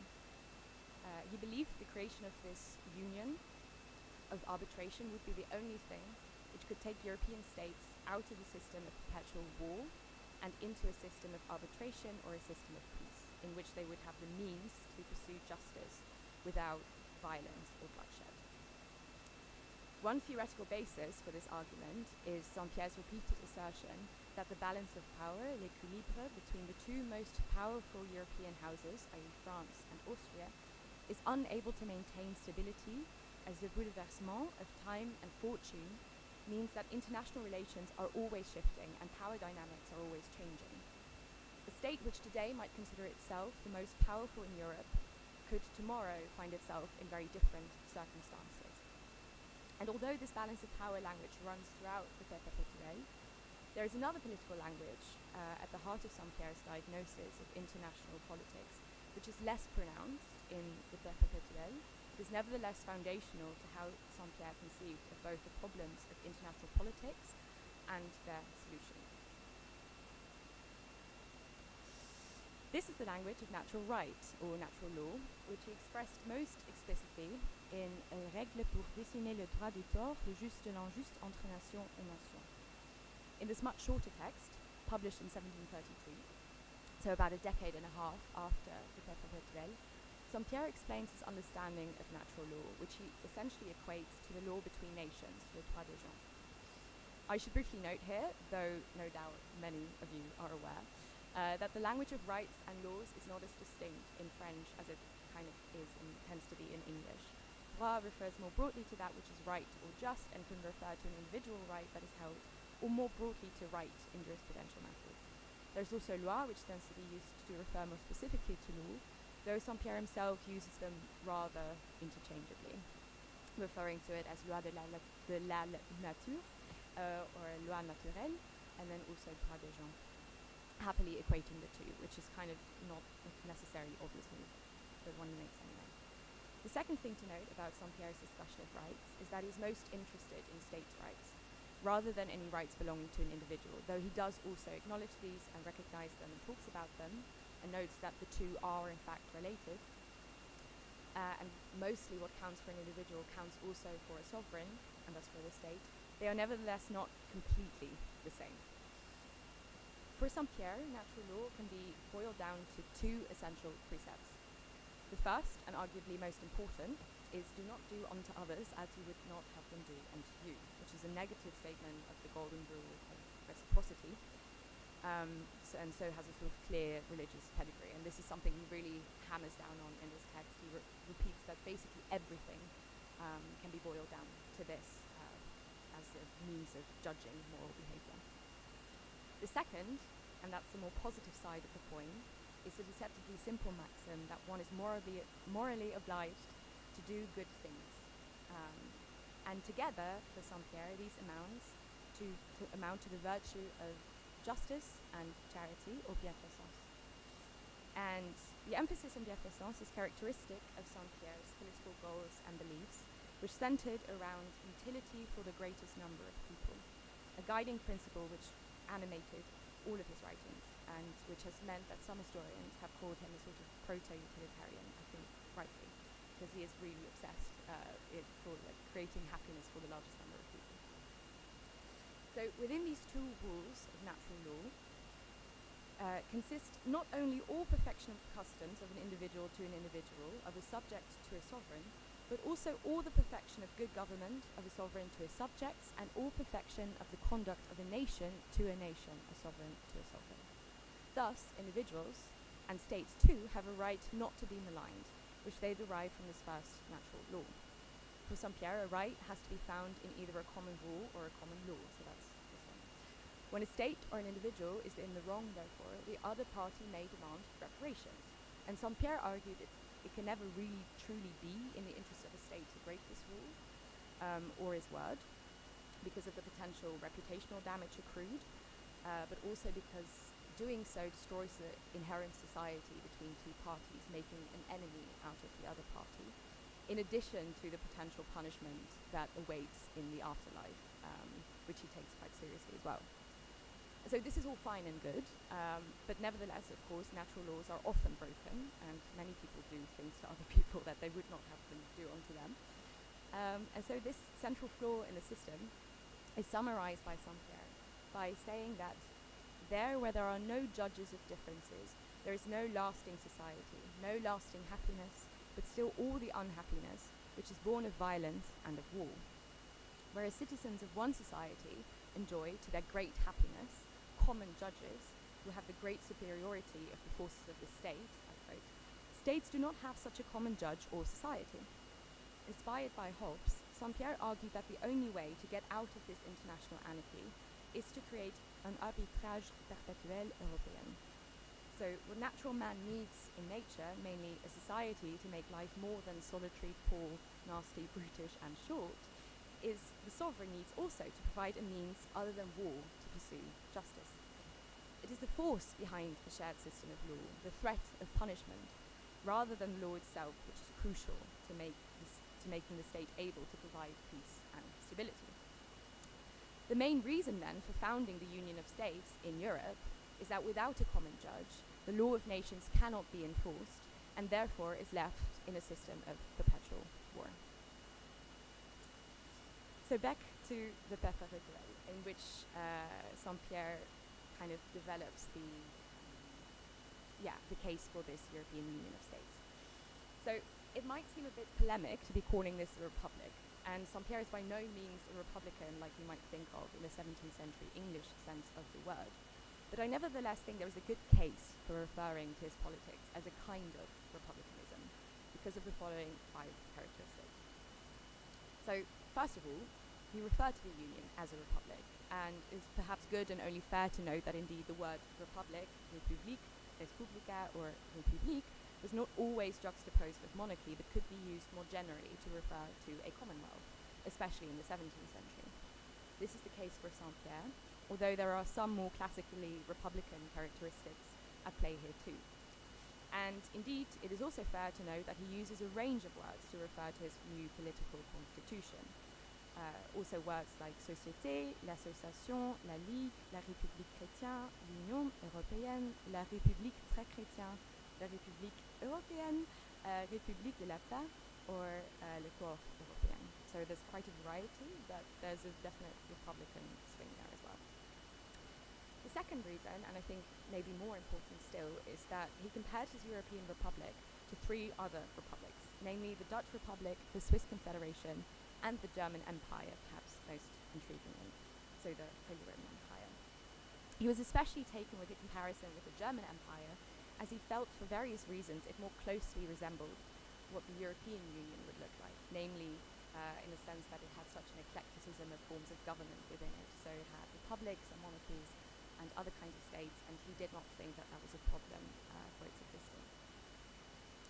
And so, although Saint-Pierre was particularly taken with the German Empire comparison, he favourably noted that the Swiss Confederation and the Dutch Republic had done better in eliminating the monarchical element in their constitution by not having a perpetual head, thus making it less susceptible to abuse. Even if the Dutch had sometimes had a stadhouder, they had wisely not gotten a new one after the death of William III, and therefore had kind of avoided this trap anew.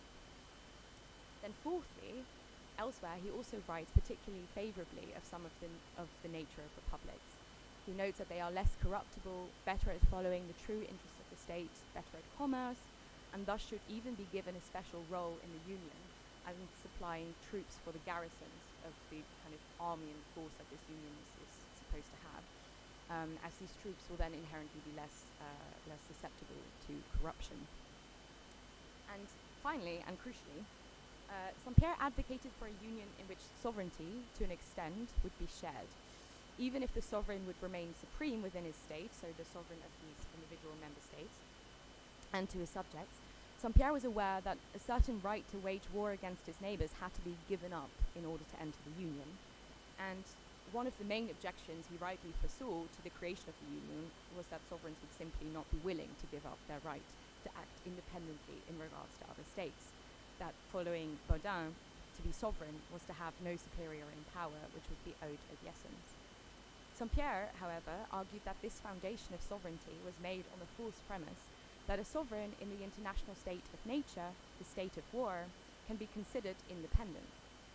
But this is not true. Rather, he says, the sovereign is acutely dependent on his neighbours, as they might at any time, according to their arbitrary will, attack him, and thus he has to live in a constant state of fear.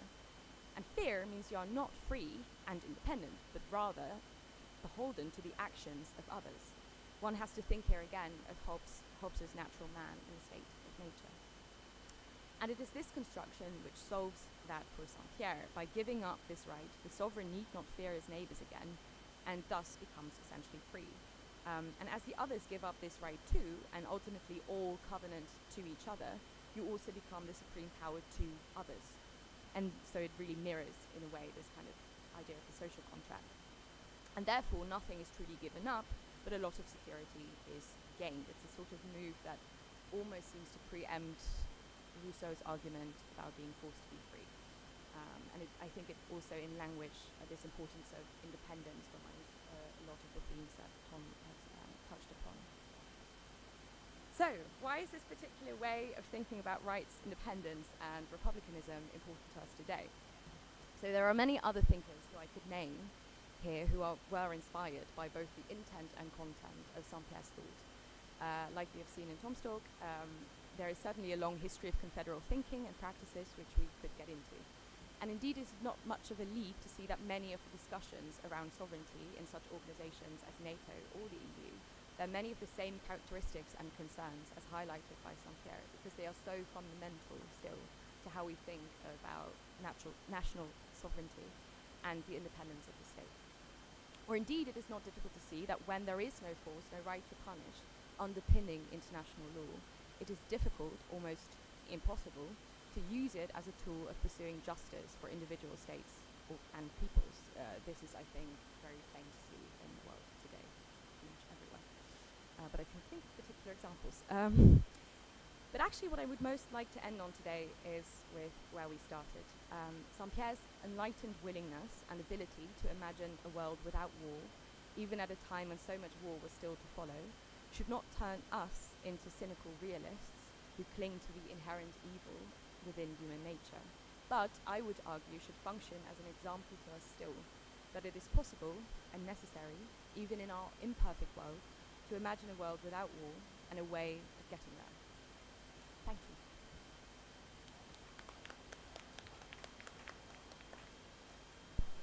Thank you. Thank you very much for this talk about l'Abbé Saint-Pierre and his European Republic. So now it's time for our third and last speaker.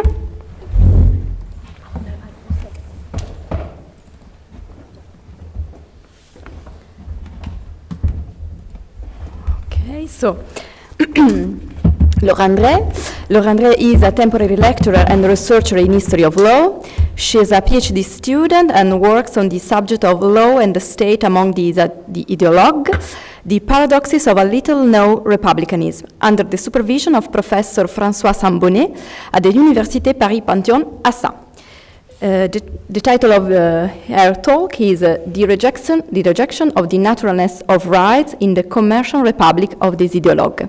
Thank you very much. The floor is yours. Thank you very much, Valentina. First of all, I would like to thank you, the organizer, for having me today. Ideologues belong to the twilight of the Enlightenment. They belong to a transition period with the French Revolution.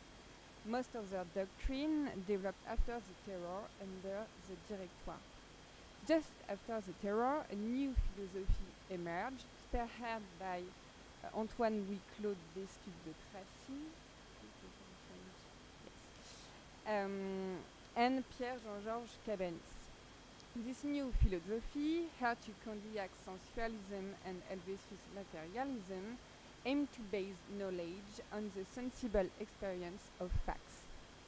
Ideology, as Destutt de Tracy defined it in his Science of Ideas. It is based on two fields of study, rational ideology, developed by Tracy, and which takes understanding at its primary object of study, and physiological ideology, promoted by Cabanis, which takes human's physical body as its primary object of knowledge. This new epistemology, which places science and experience at its foundation, aimed to break with the old metaphysics, which is merely misleading. The main criticism leveled at the concept of human natural rights, as presented in 1789, is that it is tainted with what the ideologue called metaphysics. For these authors, the question of the naturalness of rights necessarily entails that of the state of nature, human's hypothetical antisocial state. It is not for the ideologue, humans are naturally sociable. So this natural sociability is based on sympathy. It is therefore impossible to legally base humans' natural rights on an antisocial state, which science and experience cannot prove. All a priori knowledge is necessarily refuted, and any right pre-existing the social state cannot, in a sense, be known, let alone from the basis of a legal order. The ideologue, as physiocrats did before, also developed a political economy. Tracy writes in his commentary on the Spirit of Law of Montesquieu that commerce is the wall of society, just as work is the wall of wealth. In some interpretations, political economy is unrelated to any normative vision of natural law. This is, for example, the vision of Philip Steiner. Steiner's interpretation could be misleading because physiocrats found their system on natural order. This natural order is a normative one. As with physiocrats, natural law has a normative scope for the ideologue. Any law that did not accord with the law of nature would, in essence, be wrong. Above all, the search for the best interest, which leaves aside the questions of rights. Utility, that mean here the search for the greatest happiness for the greatest number, seems to replace a kind of virtue of the old republics. Following in the footsteps of Helvetius, as Jeremy Bentham did before, the ideologue believes that man reacts in a certain way depending on whether something is pleasant or unpleasant. The criterion of utility thus became central. What is useful is what provides for the happiness of the greatest number. The useful replaced the notion of the good, and we might even go so far as to say that it replaced the notion of virtue. This confusion between utility and virtue can also be seen in the thesis developed by Dolbach, who had a major influence on the member of the ideologist movement.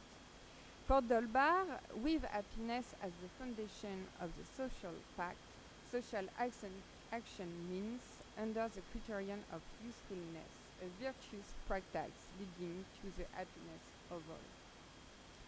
The commercial republic of the ideologue is based on this logic. The republic is therefore not understood as a political system that guarantees the natural rights of human beings, but as one that generates utility for the happiness of the greatest number. Ideologues have neglected the questions of natural rights, especially after the terror. Denou preferred to talk about the rights of man in society. A right is only effective if it is guaranteed. This concept of right is the result of an evolution. Before the terror, the ideologues were moderate on the question of the naturalness of rights. This was no longer the case after the terror. Rather than basing the legal system on natural law, the ideologue gradually shifts the basis of the law to reason. This reason is certainly consistent with natural law, but any idea of transcendence is abandoned. It is through knowledge, through the science, that we gain access to the principle of reason. Paradoxically, this approach may explain the origin of positivism. So, this is my outline for the proposal today. First point, an evolving concept of human rights. In the early writings of the ideologue, we sometimes find the expression natural rights. This is particularly true of Denou or Volney. In 1788, Volney wrote a pamphlet entitled De la légalité des États généraux. In this text, the ideologue explicitly refers to a contractualist theory and natural rights. He wrote, it is the public law of all nations, and even more so, the natural law of the species, that no one can obligate another. Denou, one of the main writers of the 1795 Declaration of Rights, also considered human rights as natural in 1789. He wrote a short text entitled The French Social Contract, in which he explains that the only reason for the establishment of societies is a desire to ward off the intrinsic evils of the state of nature. These evils are the infringement of what Denis calls the sacred rights of the individual. He quotes life, liberty, property, and possession, which everyone is entitled to enjoy by virtue of what he calls the dogma of the equality of natural rights. Denou used the expression natural rights again in his Vue rapide. All men are free and equal, and personal property, resistance to oppression, and all the natural rights that go under the name of liberty. For this, the Tracy, the question is more difficult because it supports less vigorously natural human rights. But it does when he defended the declaration against Burke's attacks. At least it defended the declaration in its principle. In his letter to Burke, he writes, "If our declaration of rights is a nonsense, our conduct is an excellent commentary on it." For his part, in 1789, Destutt de Tracy showed a particular attachment to the draft declaration drawn up by l'Abbé Sieyès, rather than to the one that was finally adopted. Here again, the influence of the philosophy of the spiritual father of the movement was felt. Sieyès' draft states that, Sieyès' draft states, I quote, "There are two ways of presenting great truth to men. The first is to impose them as articles of faith, to burden memory rather than reason. Even so, a declaration of rights of the citizen is not a series of laws, but a series of principles. The second way of offering the truth is not to deprive it of essential character, reason, and evidence. We only really know what we know with our reason." Sieyès continues, "Man is, by nature, subject to needs, but by nature, he possesses the means to provide for them." In this project, Sieyès places particular emphasis on the relationships between men, which are bound to the reciprocal utility they each find in them. Finally, Sieyès insists that rights derive from human nature. To men, he writes, "Being equally men, have to an equal degree all the rights that derive from human nature." The Abbé's proposal anticipates the conception of rights that Destutt de Tracy adopted in the early 19th century. Destutt supports for the idea of natural rights was already timid in 1789. After the terror, many liberals became afraid of the rhetorics of natural rights. These rights were seen to have justified the rule, for example, of the maximum, and to have enabled the economy to be tightly regulated. Above all, the rhetoric of natural rights was seen as having encouraged patience and paved the way for violence. From the Napoleonic turn, the ideologue defended a liberal republic based on utilitarianism. For utilitarians, human beings are creatures of needs, not rights. This is the rhetoric of Sieyès, already used in 1789. The ideologue belonged to this liberal critique of human rights, as Jeremy Bentham does. As human natural states is a social states, this led the ideologue to move from the question of humans' natural rights to the question of human rights in society. Such was the thinking of Denou.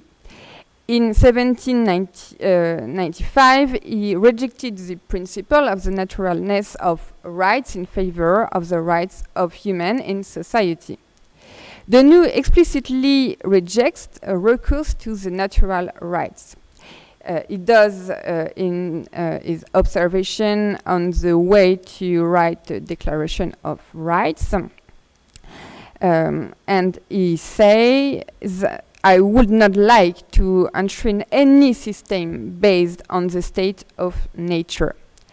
Removing the anchoring of rights in a higher state of nature will make it possible to found a republic of property owners, as defined in particular by Boissy d'Anglas in the third year of the French Republic.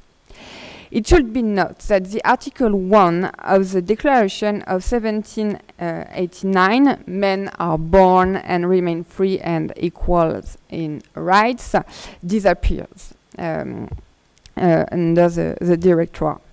Reduced to these objectives, the new republicanism would, according to Yannick Bosque, be more than a minimalistic republicanism, defining itself not as a republicanism of principle, but as simply an opposition to the monarchy. Ideology also implied a revolution in the scientific methods, including in the science of law and politics. As early as 1793, when Denouë was considering how to write a declaration, he favored the analytical rather than the synthetic method. The synthetic method proceeds by means of general principles followed by consequences. This method can be applied to science that have already been completed, which, in the eyes of Denouë, it is not the case for the science of declaration drafting. In his essay on the Constitution, Denouë attributes of the ills of the Declaration of 1789 to the synthetic method used by the constituents to draft the declaration. He advocates the method of nature or analysis, the only secret, he said, of teaching as well as discoveries. Analysis, he wrote, takes at its basis, or rather at its starting point, pure sensation or particular ideas immediately related to pure sensation. In this method, definitions come only after ideas. That's why, for example, for Denouë, liberty is not something natural, it is like observe facts because of his empirism.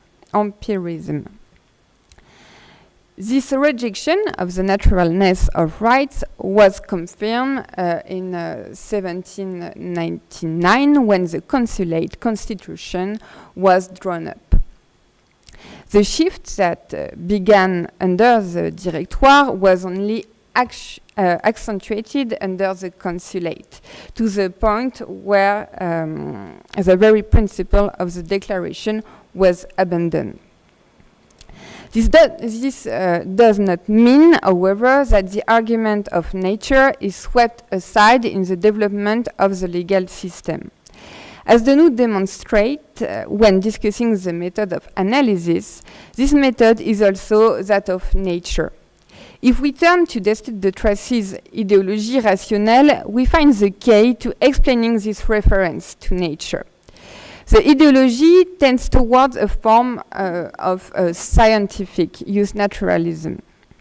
That's the second point of my proposal. Like the physiocrats, the ideologue based their theory on natural law. Quesnay, who was a physiocrat, was that the law instituted by nature from the fundamental constitution of the social order.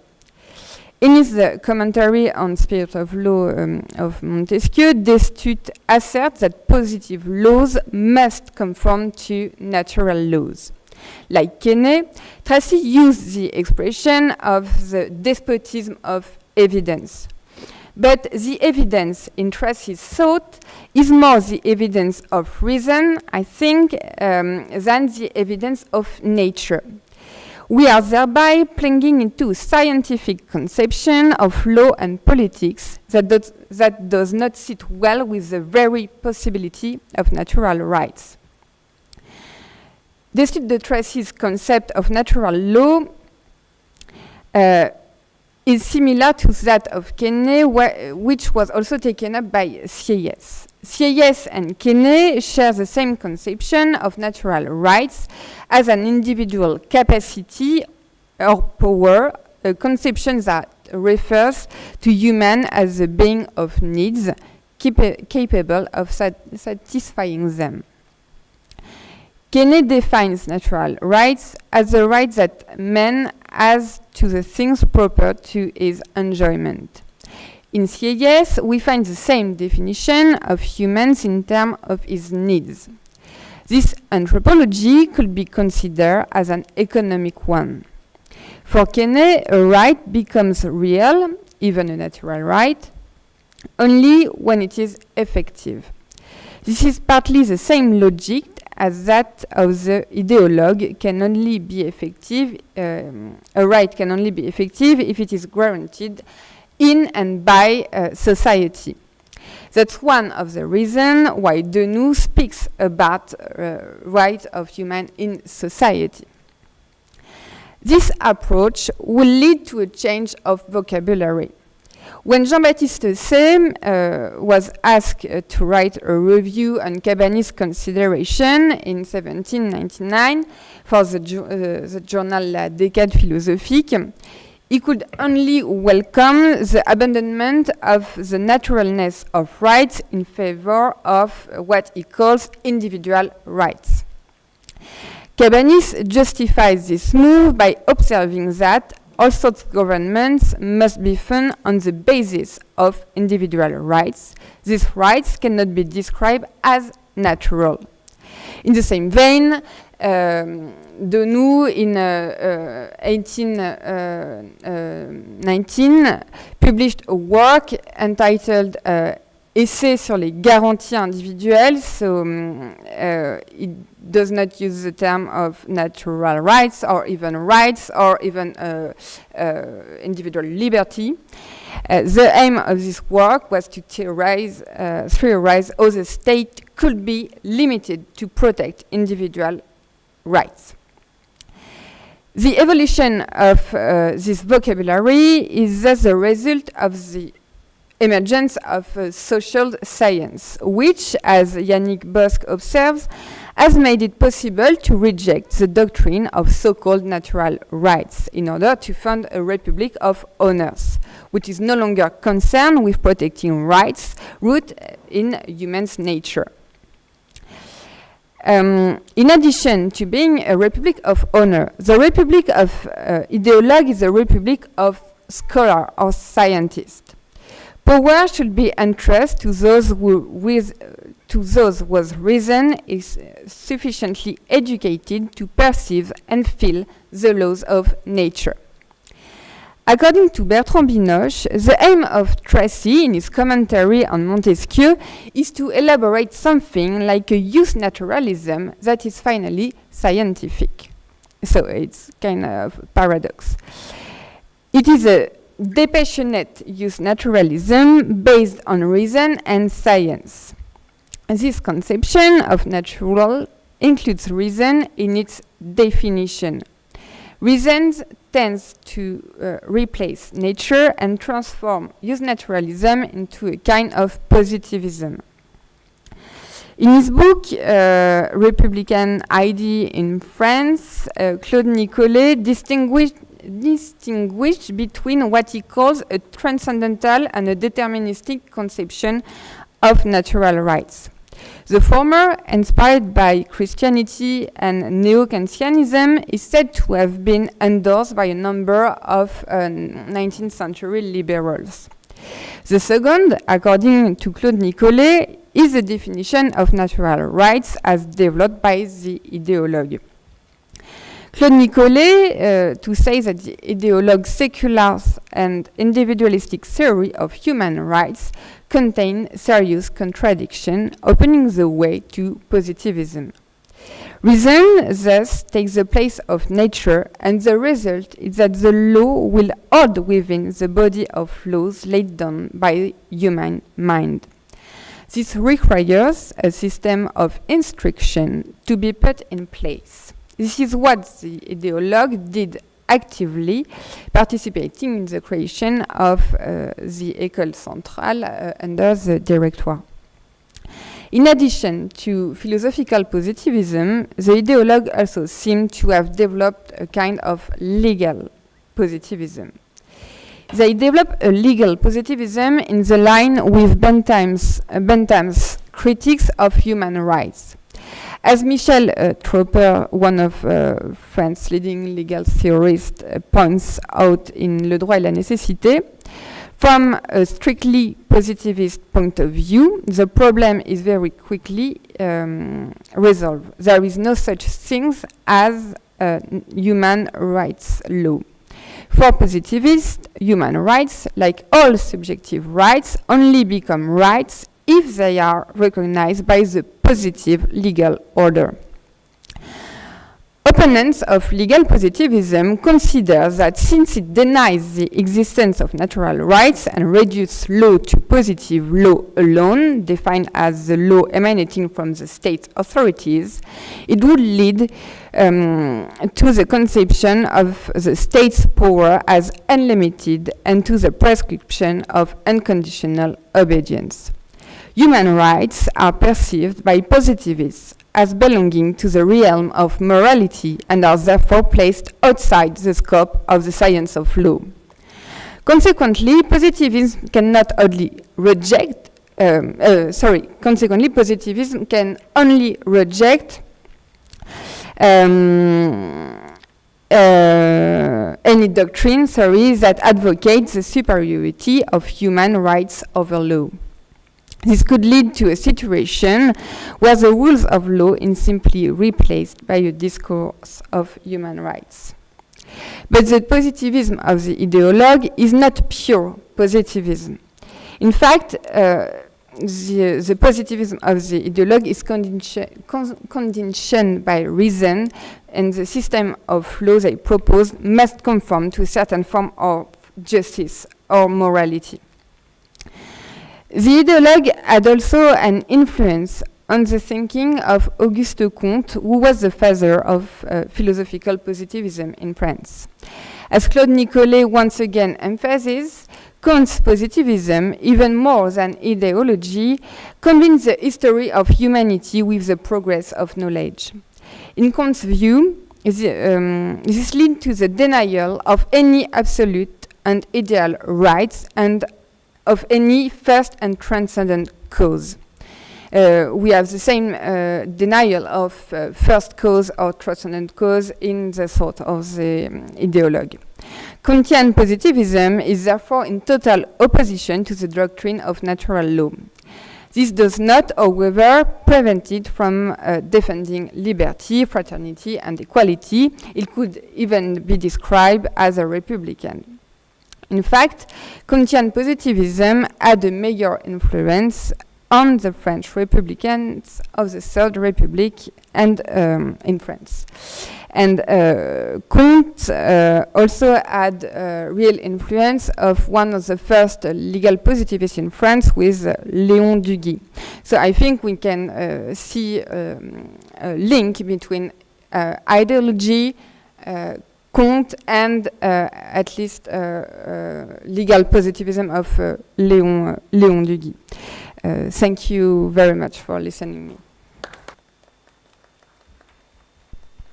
Thank you very much, Laura. So now it's time for me to introduce our discussant, Adriana Luna Fabricius, who is Vice President of the European Society for the History of Political Thought, of which she was President between 2018 and 2022. She got her PhD at the European University Institute in Florence, working on early modern languages of natural law, republicanism, and political economy. She was appointed assistant professor at the History Department at the Center for Economic Research and Education in Mexico, and member of the National Research System in Mexico.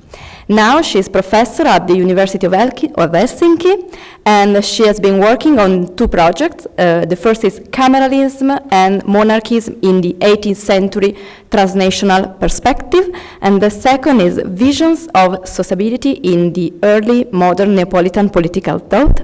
So I call her here. Thank you very much. Take my seat. Thank you.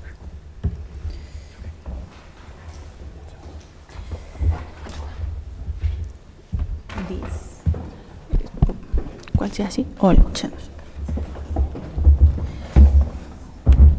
Should I take this one? Is it okay? Is it on? Okay. Okay, thank you.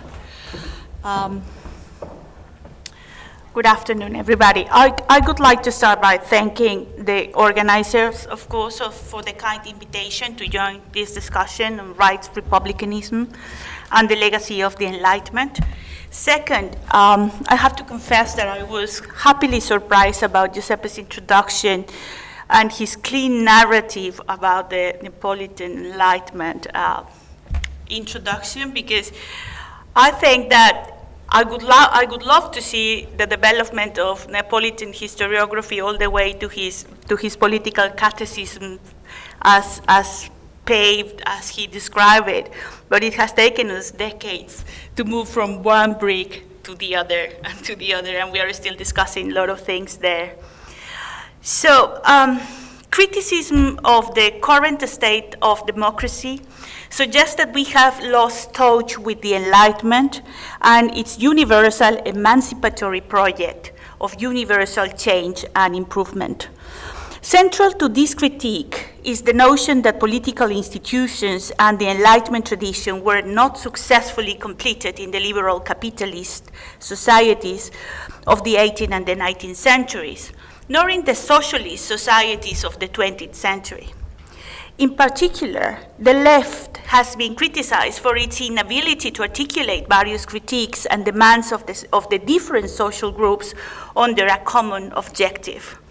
As a result of this view, it seems that we are still seeking for a collective project that seeks universal well-being in the face of global challenges. In this sense, it is significant to be here in Italy, where Giovan Battista Vico took a fundamental step by conceptualizing il genere umano, the humankind, based on the understanding and recognition of its needs and expectations throughout history. For many of those present here, these contemporary critiques are not new. Some of us here were educated by Franco Venturi's thoughts on the importance of maintaining the connection with the values of the Enlightenment. Through his writings, we learned about his generation's struggle to reclaim the legacy of the Enlightenment. And in that sense, it is important to understand that historiography has been divided and that there are many ways to approach the study of the values of the Enlightenment. Currently, there is a return to French context and approaches, but it is significant to note that from the Italian context, following Venturi's lines of research, we have approached the reformist tradition. Many of our studies have led us to concentrate on key concepts such as happiness, sociability, love of country, among many others, which have helped us to waive long-term threats to study the cultures of republicanism and improvement in the long 18th century. Threats that have allowed us to connect the increasingly broader context. In my case study, this has been not only for the Kingdom of Naples, which I study in the context of the Spanish monarchy, but it has also led me to reveal the different centers of producing legal and scientific practices which are key to the reconstruction of fundamental communication networks for the transformation of Spanish imperialism, which through this approach reveals its polycentrism.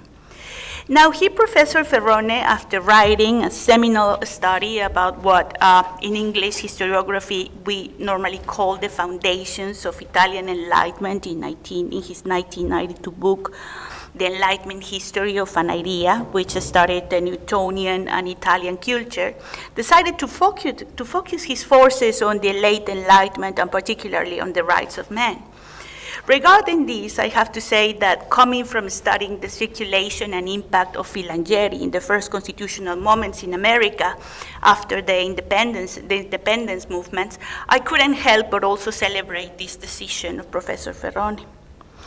However, after a few decades of work on the Neapolitan Enlightenment and having specialized in theories of natural law, I would like to invite him and you to reconsider this first part of work that still is fundamental for our studies on the Neapolitan Enlightenment, also for the Enlightenment in general, for one reason. Because the Neapolitan case in its complexity allows us to approach the transformation of the different vernacular political cultures of the pre-Enlightenment. And because without that part of history, we would not have a solid base to understand the developments in the field of political philosophy, and we could not distinguish the new semantic layers that superpose with the establishment of the institutions of the Republic of Letters, journals, agents, etc. And the contributions based on the negotiations of its agents in the different political context. This is particularly valid for the history of rights and republicanism and the legacy of the Enlightenment. For instance, just one example.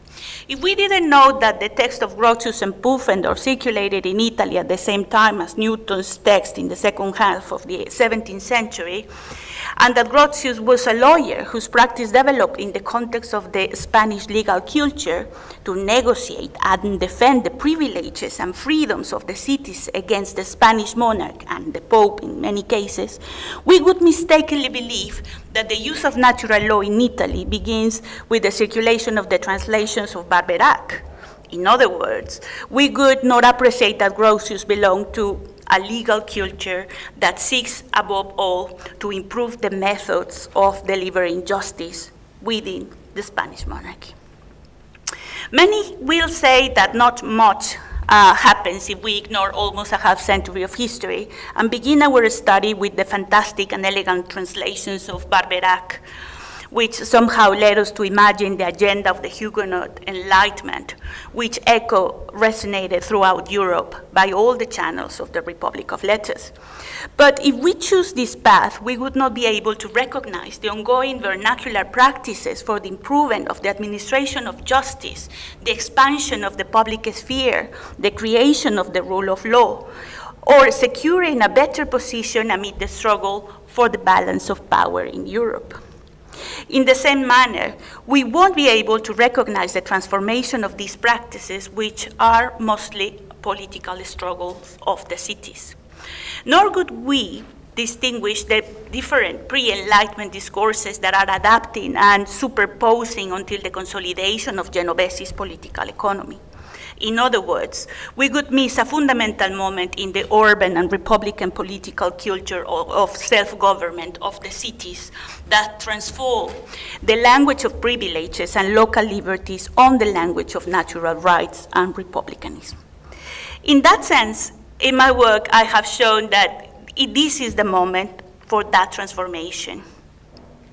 Thanks to late 17th and 18th century conceptual and theoretical developments, Neapolitan thinkers could conceptualize fundamental rights in the second half of the 18th century.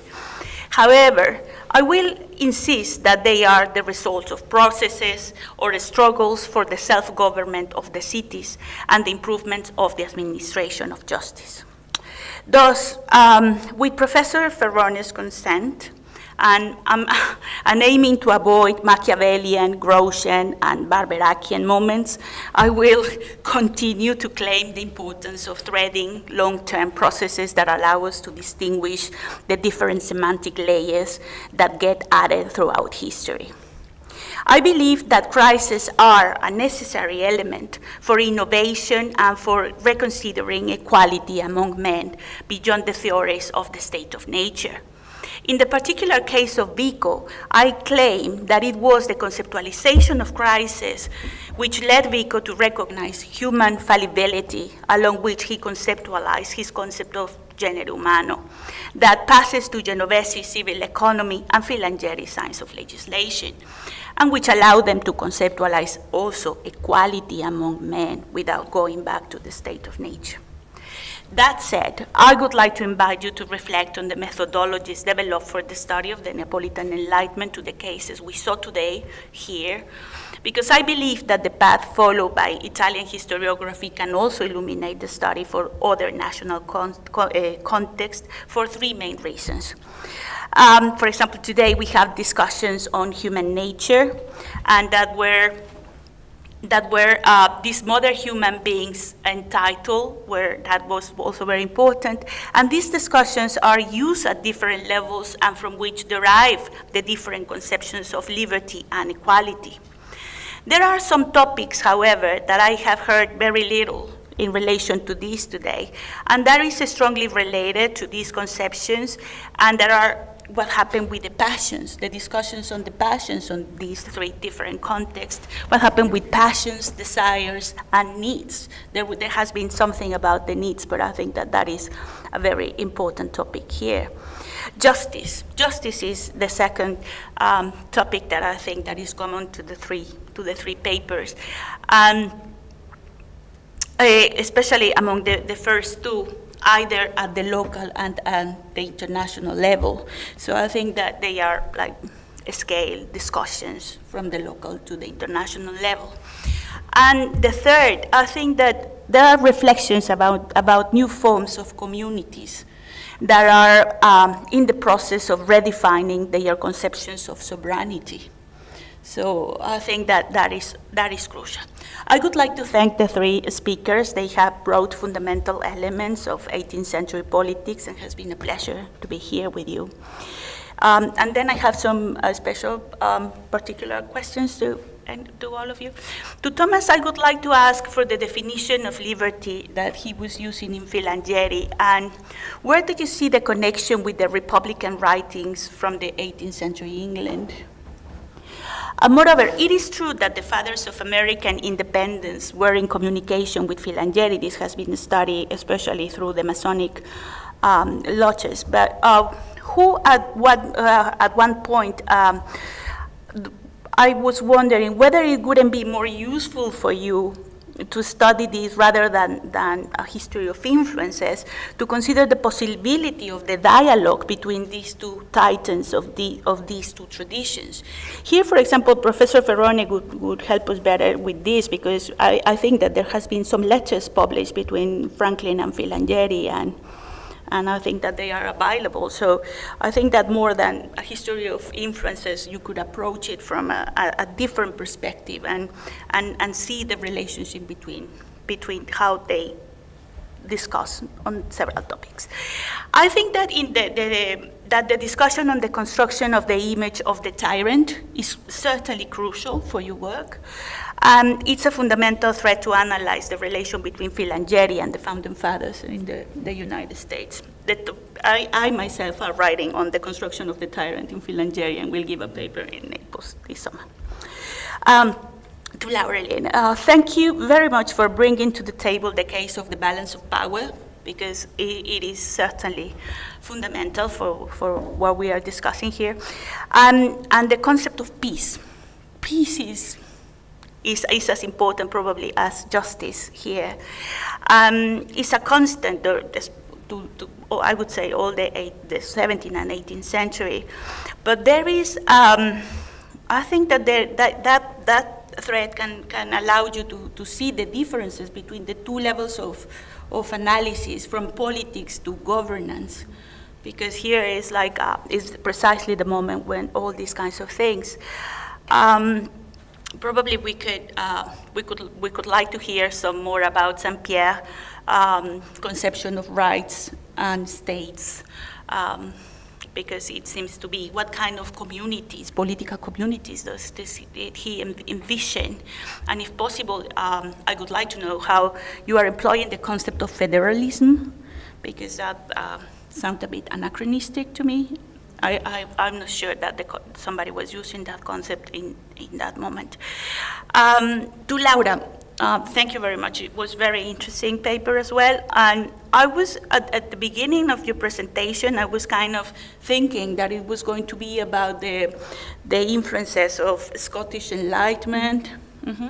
Then you pass, and it seems that you were following Mandeville, and then you wrote Bentham. So, and there are massive shifts, conceptual shifts in all of these, these authors, and I could imagine that it is the same case about all your ideologues, that not all of them had exactly the same concept. So if you could say something else about this, that would be brilliant. The idea of the naturalness of rights, normally in historians of political economy, bring us back to something that is unavoidable, and is the relation between history and political economy. Because normally that is what you have in Naples, and you have it in Scotland. What happened with the ideologues? Because probably the relation between, if you manage to understand the relation between historical rights and the naturalness of rights, you can settle your authors in a good scale. And I think I have asked too many questions. Thank you. Thank you very much. You can answer in the order of the communication. Okay. Thank you. Oh, that's a lot louder. Yeah, that's better. Yes, Finangieri. So I actually agree about the approach being somewhat conservative, looking at influences. That's partly because it's a narrow piece of a broader project, and on this particular part I'm trying to question this emphasis on Locke as a source. But the broader piece that I'm writing on this, which I hope to be an article or a book chapter, would very much look at that correspondence and include that dialogue within it. So it's not just this sort of conservative kind of discussion between, say, the English Revolution and the American Revolution. I think it's really, really important to bring in France, also Italy especially, because France is also something that's talked about a lot in the context of the Americans, but the Neapolitan Enlightenment, definitely. And that's something I will do in the broader study. Also, I look forward to your piece on the tyrant eventually when it comes out. That's also important. It's certainly important in the Declaration. And in terms of the more particular points about the passions, desires, and needs, justice. Well, justice is certainly part of the discussion on the Declaration, and it is explicitly referenced in the Declaration because the situation has been made to be one where injustice is occurring. So I guess to reinstate justice, independence is required.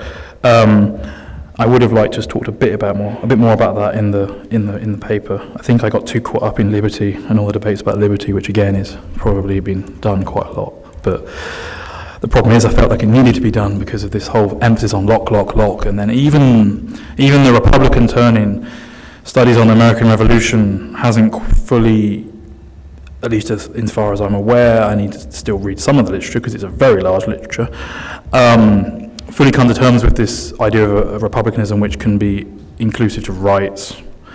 And although it does in some ways, in a way which is historically sound, not, for example, the Straussian idea of rights and kind of a liberal republicanism or something like that. So that's the context in which I'm making that intervention. But I definitely think, this a dialogue which is with other traditions of republicanism happening at the time, which were critical of what was happening in the early American Republic, is definitely important. And thank you for that.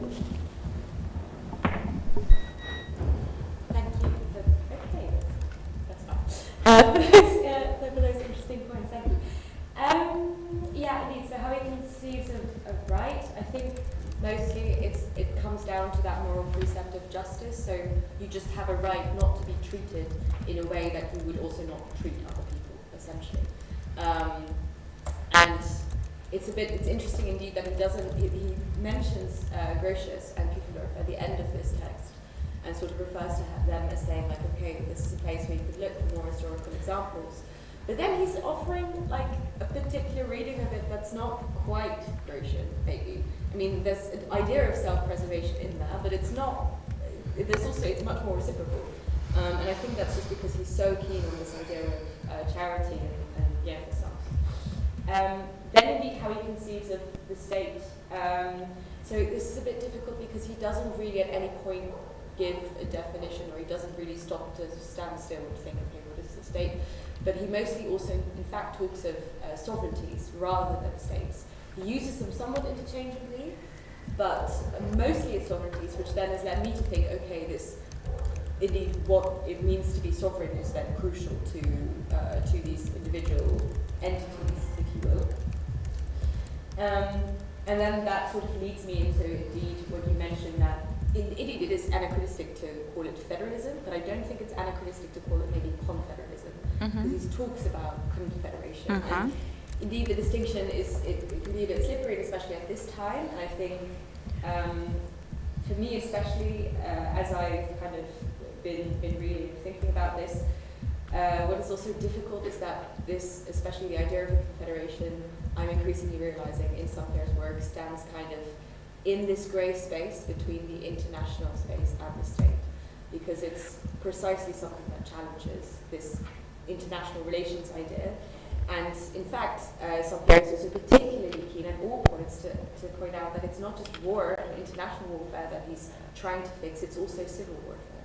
And so that's sort of the other side of this, is that I think he's trying to really also solve a problem that Hobbes has sort of left on the table, that indeed just the state is even not enough to create peace just within the state, but we need a kind of larger structure.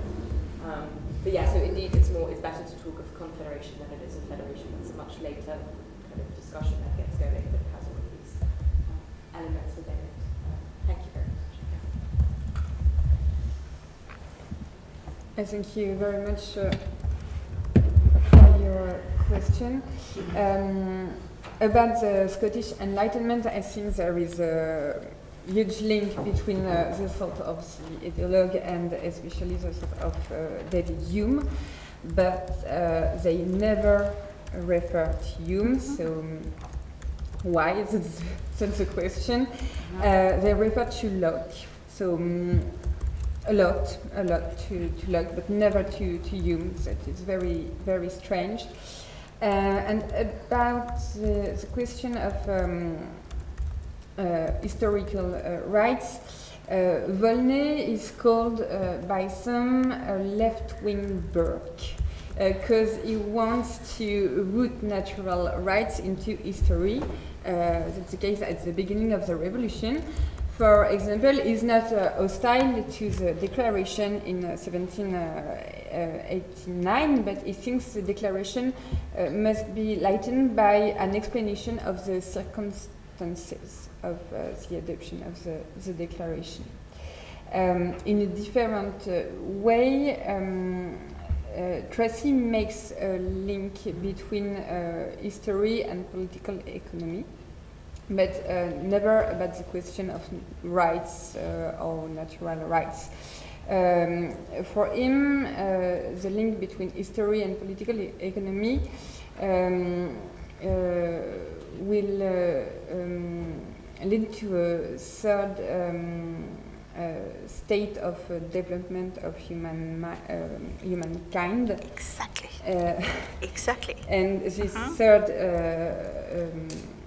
step is, for him, the representative democracy. So, and the progress is possible because of exchange between people. The exchange of people. Yeah, well, it sounds a lot. Also, Filangieri says also that for example, in Biko says that the process is about what the explanation that you are talking about is the explanation about the process of civilization, how civilization started. And for Biko is when people start communicating and exchanging words, and this conception starts evolving until Filangieri says, well, it's when people start changing things. is when the civilization. So that is the a historical account of the process of civilization that comes to substitute this naturalness of rights. Yeah, brilliant. Thank you. Thank you very much. Shall we open the floor? Yeah. Are there any questions?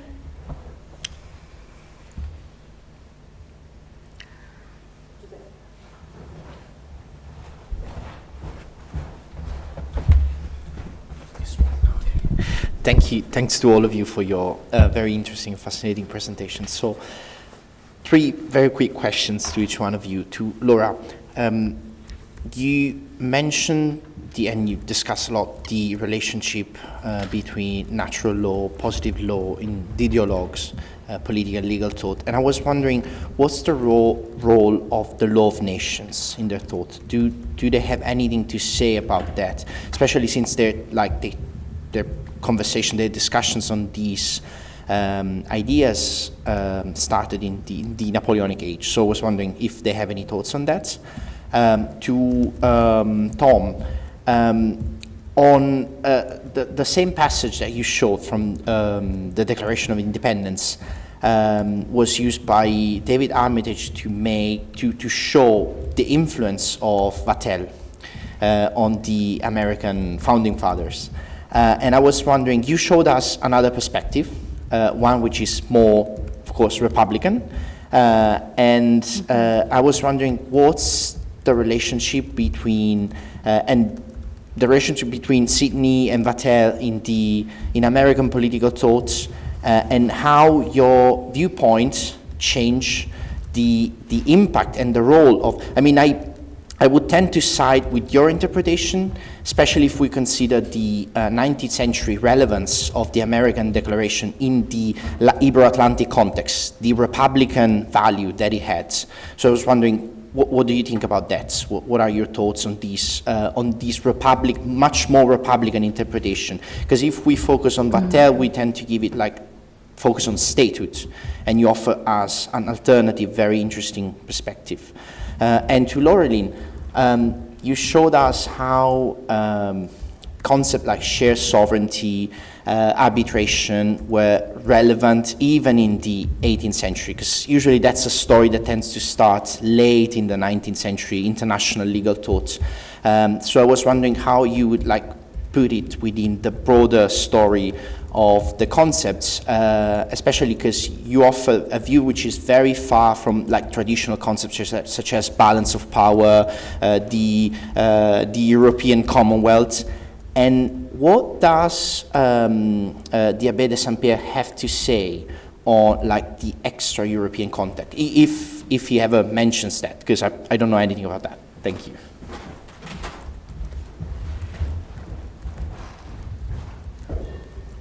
And thank you very much for your question.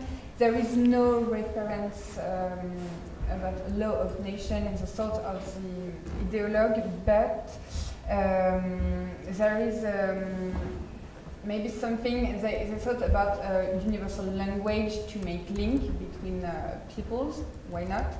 And one of them, Gara, imagined and proposed to create a kind of European Union or Republican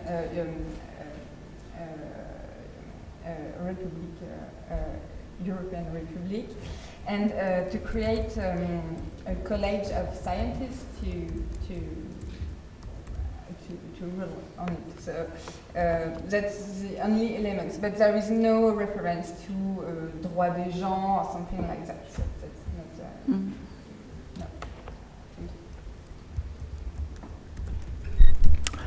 Thank you. Again, louder. I can't recall off the top of my head which passage you're talking about, but I'm assuming it's one of the ones that was on one of the slides. Yeah, with the focus on independence. Oh, okay, the final passage, you mean? Yeah, okay. At the moment, I'm not incredibly familiar with Vattel. I've just moved from the 17th century into the 18th, and lots of different things. I'm currently working on 3 different projects, so it's a bit... But I definitely need to look into that, and I will also return to the intervention by Armitage and look at that closer as well, because a few people have mentioned that to me in the last week. I do know that Sydney comes up a lot in US discussions across the 19th and 20th and still 21st centuries. He's picked up and used by the Jeffersonian Republicans, the Jacksonian Democrats, the Radical Republicans. In the 20th century, you see him engaged with by Hayek, and he comes up right at the beginning of the Constitution of Liberty.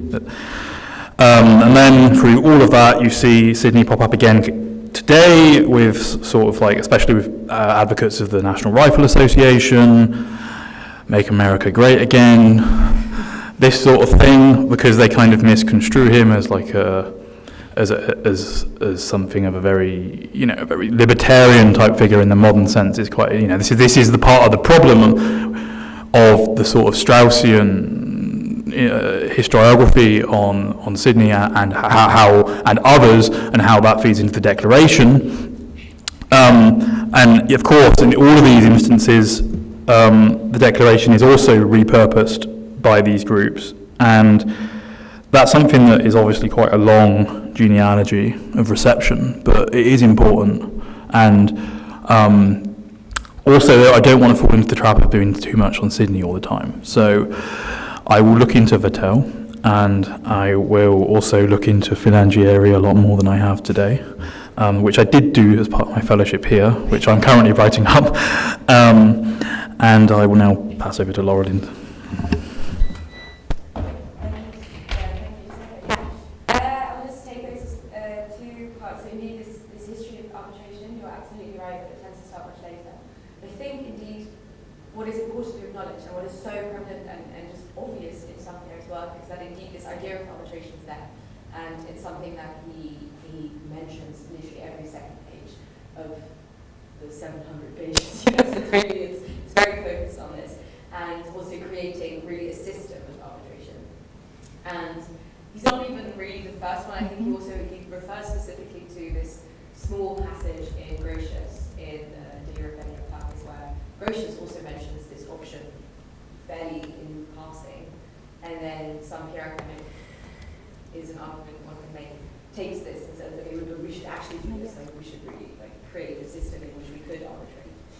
So I think that draws that indeed deeper into the early modern period. Mm-hmm. We should think about that kind of those pre-origins of those ideas.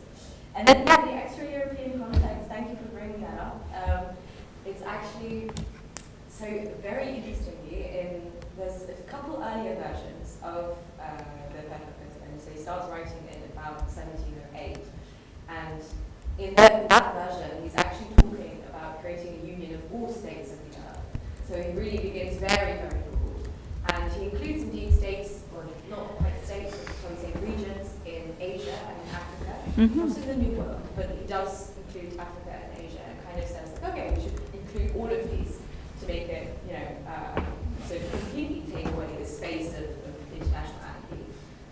Only then he also comments that, and he comments this in a later draft, that he then takes that out because friends have sort of warned him that makes it sound very like unlikely to happen and just very difficult. So he sort of goes like, okay, no, if we maybe at least limit it to Europe, then there's like a possibility of it happening, because otherwise there's this whiff of just utopia which he wants to avoid. And then he does also argue that a way around this is to create separate unions in Asia and in Africa. Okay. And he just kind of says that, okay, when we have this European Union, we can make these other unions, and then they can kind of together also, liaise and take care of that. And I think, I mean, here there is definitely also an idea of sort of, shall we say, the civilized world, i.e. Asia and Africa, versus the more uncivilized world of the Americas, which he doesn't include. And so I think there is a lot more also here to do about kind of how he thinks about colonies and what that means and what sort of regions are worthy of being given or being seen as being sovereign. And that's quite telling, and it's something I could get into further. I wanted to come back on a couple of things to Laureen. One is like these strategies of fantasizing, creating utopias. could be used for the creation or the conceptualization of the humankind. And then it seems like a step forward, so it's not really clear about that point. Yeah, so I think he's very keen to say that what he's doing isn't a utopia. Uh-huh. He beats around a lot about this, that it's not a sort of Republic of Plato that he's trying to write. And so, even though that is indeed a way that, like, many historians have approached it, like in the 20th century, as being a utopist, like Moore, for example, he's really kind of quite practical about this. And it's just that everyone else thinks it's not, doable. So it's Rousseau and especially maybe Voltaire, who's just kind of says like, okay, yeah, but like in no way, like will this ever be doable? So I think the utopian idea is it's this frame that gets kind of put upon him that he wants to avoid, but is useful in a way indeed of like thinking about what is indeed feasible. And I think especially the reactions to his work, that's a useful way of thinking, that he gets kind of framed as utopian. But this is really about not so much the use of his thought, but the feasibility of Mm-hmm. And the other thing is I think it's very important to understand how did he read Grotius, if he read it in original or whether in the translations of Barberac, because then you have a total different semantic moral dimension that is not in the original Grotius. So, mm-hmm. I think like but it's something else. Mm-hmm. Thank you very much. And I think it's time for our conclusion. Sì? Andiamo via tutti. No problem. Absolutely. Okay, I would like to thank all, overall, because I think that has been a very interesting workshop.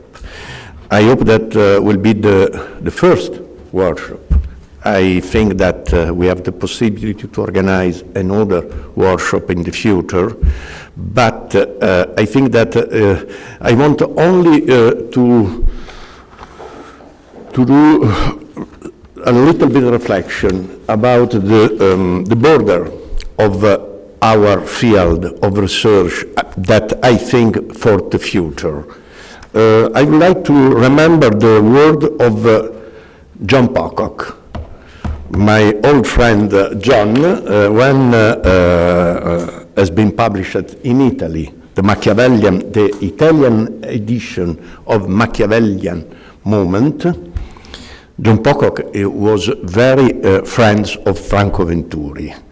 And above all, Daniel Roche, we have talked together in Paris for a long time about the problem connected.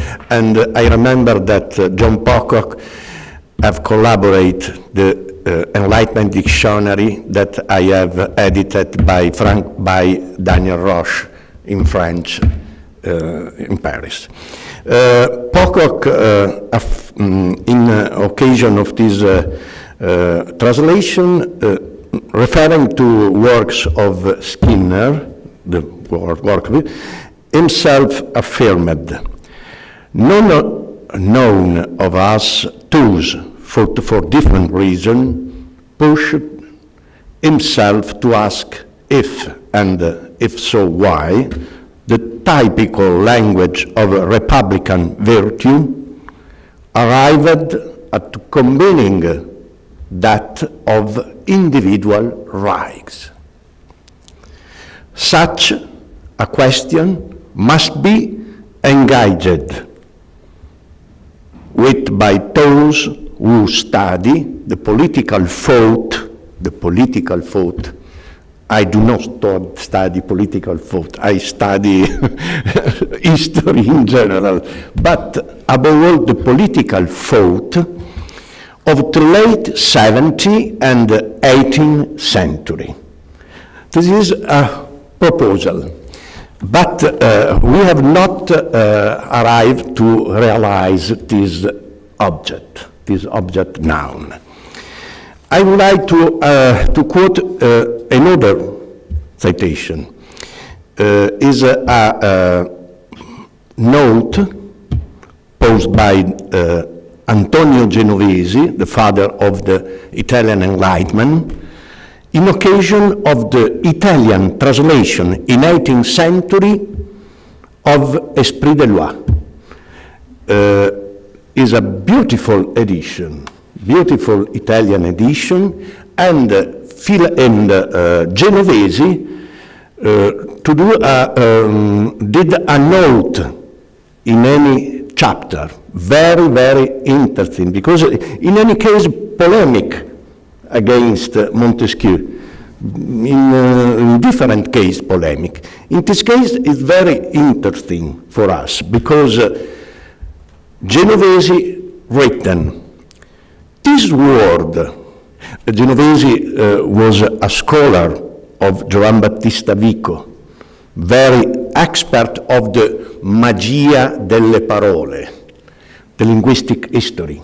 The linguistic history is very, very important for all people that study history. In this case, Genovesi quote, this word, virtue, is highly ambiguous. To refer is the chapter Republicanism and Virtue.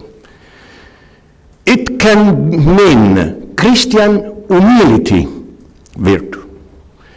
It can signify a great love for civil liberty. I call virtue the mind that is not prepared to invade or violate anyone's rights. This is the first definition of, I think, the republicanism of rights connected by the definition of Montesquieu, classical definition of Montesquieu of republicanism in the 18th century. This virtue is necessary in every state. Is different from Montesquieu. This virtue is in every state, also in the monarchy. Also in the monarchy. It's not only an institutional problem, it's a moral problem, it's a political problem, it's a juridical problem. In every state, in those who govern, without it, the government dissolves natural society, without which there is no civil society. This is the base of an order, is the 7th volume of the Filangieri. Filangieri has been translated 2 editions in German, 2 editions in Spanish, 2 editions in French, in England, in Russia, in Swedish, in any country of the world, and discussed also by Napoleon. Also by Napoleon. I would like to conclude my my speech with another citation. Alexis de Tocqueville, La démocratie en Amérique. The first citation is at the half of 18th century. This citation is at the half of 19th century, a century. I quote, after the general idea of virtue, said Tocqueville, I know no higher principle than that of right. Or rather, these 2 ideas are united in one. The same word of Genovesi. The idea of right is simply that of virtue introduced into the political world. It was the idea of rights which enabled man to define anarchy and tyranny, and which taught them how to be independent without arrogance and to obey without servility. The man who submits to violence is debased by his compliance, but when he submits to that rights of authority, which he acknowledges in a fellow creature, he rises in some measure about the person we give the command. There are no great men without virtue, and there are no great nation, it may almost be dead, there will be no society without respect for right. For what is a union of rational and intelligent beings who are held together only by the bond of force? I think that the border of our field is this. In this century, the languages of rights we put these languages at the center of the political debate in general, and connected by the problem of the republicanism, but institutional form, moral form. Republicanism is a complex idea, very, very complex idea. Juridical problem, very important. But in this case, we have another question, very important. Republicanism is a large participate to government. The rights to politics, in new form, the respect of rights of the people. But we have another route, is the problem of the constitutionalization of rights. And the constitutionalization, we need before the declaration, all the rights are only a conventional juridical problem in the Constitution, because the declaration is very different from the Constitution. The declaration is a moral, is a philosophical, is a political, very, very important transformation of political language. Constitution is a juridical problem, philangeri, a new order, legal order, a new legal order.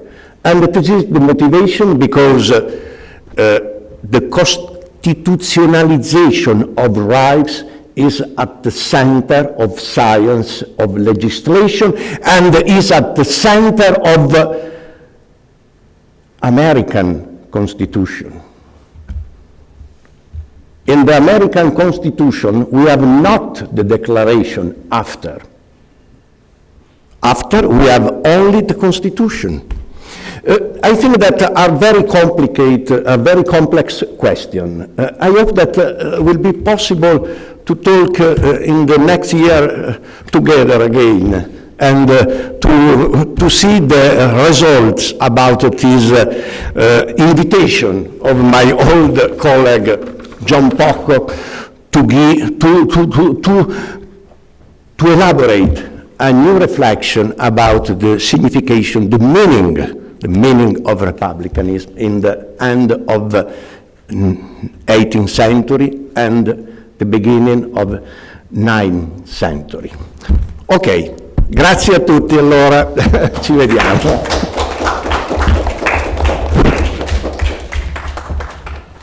Bene, possiamo andare a cena. Allora, spiega dove devono trovarsi, dove dobbiamo trovarci. Allora, 8 o'clock, la via del Sale, via San Francesco da Paola. Allora, a che ora? Alle 8. Alle 8? Alla via del Sale. Alla via del Sale si chiama il ristorante. Alla via del Sale, speriamo. Benissimo. Arrivederci a tutti, speriamo che ci arriviamo.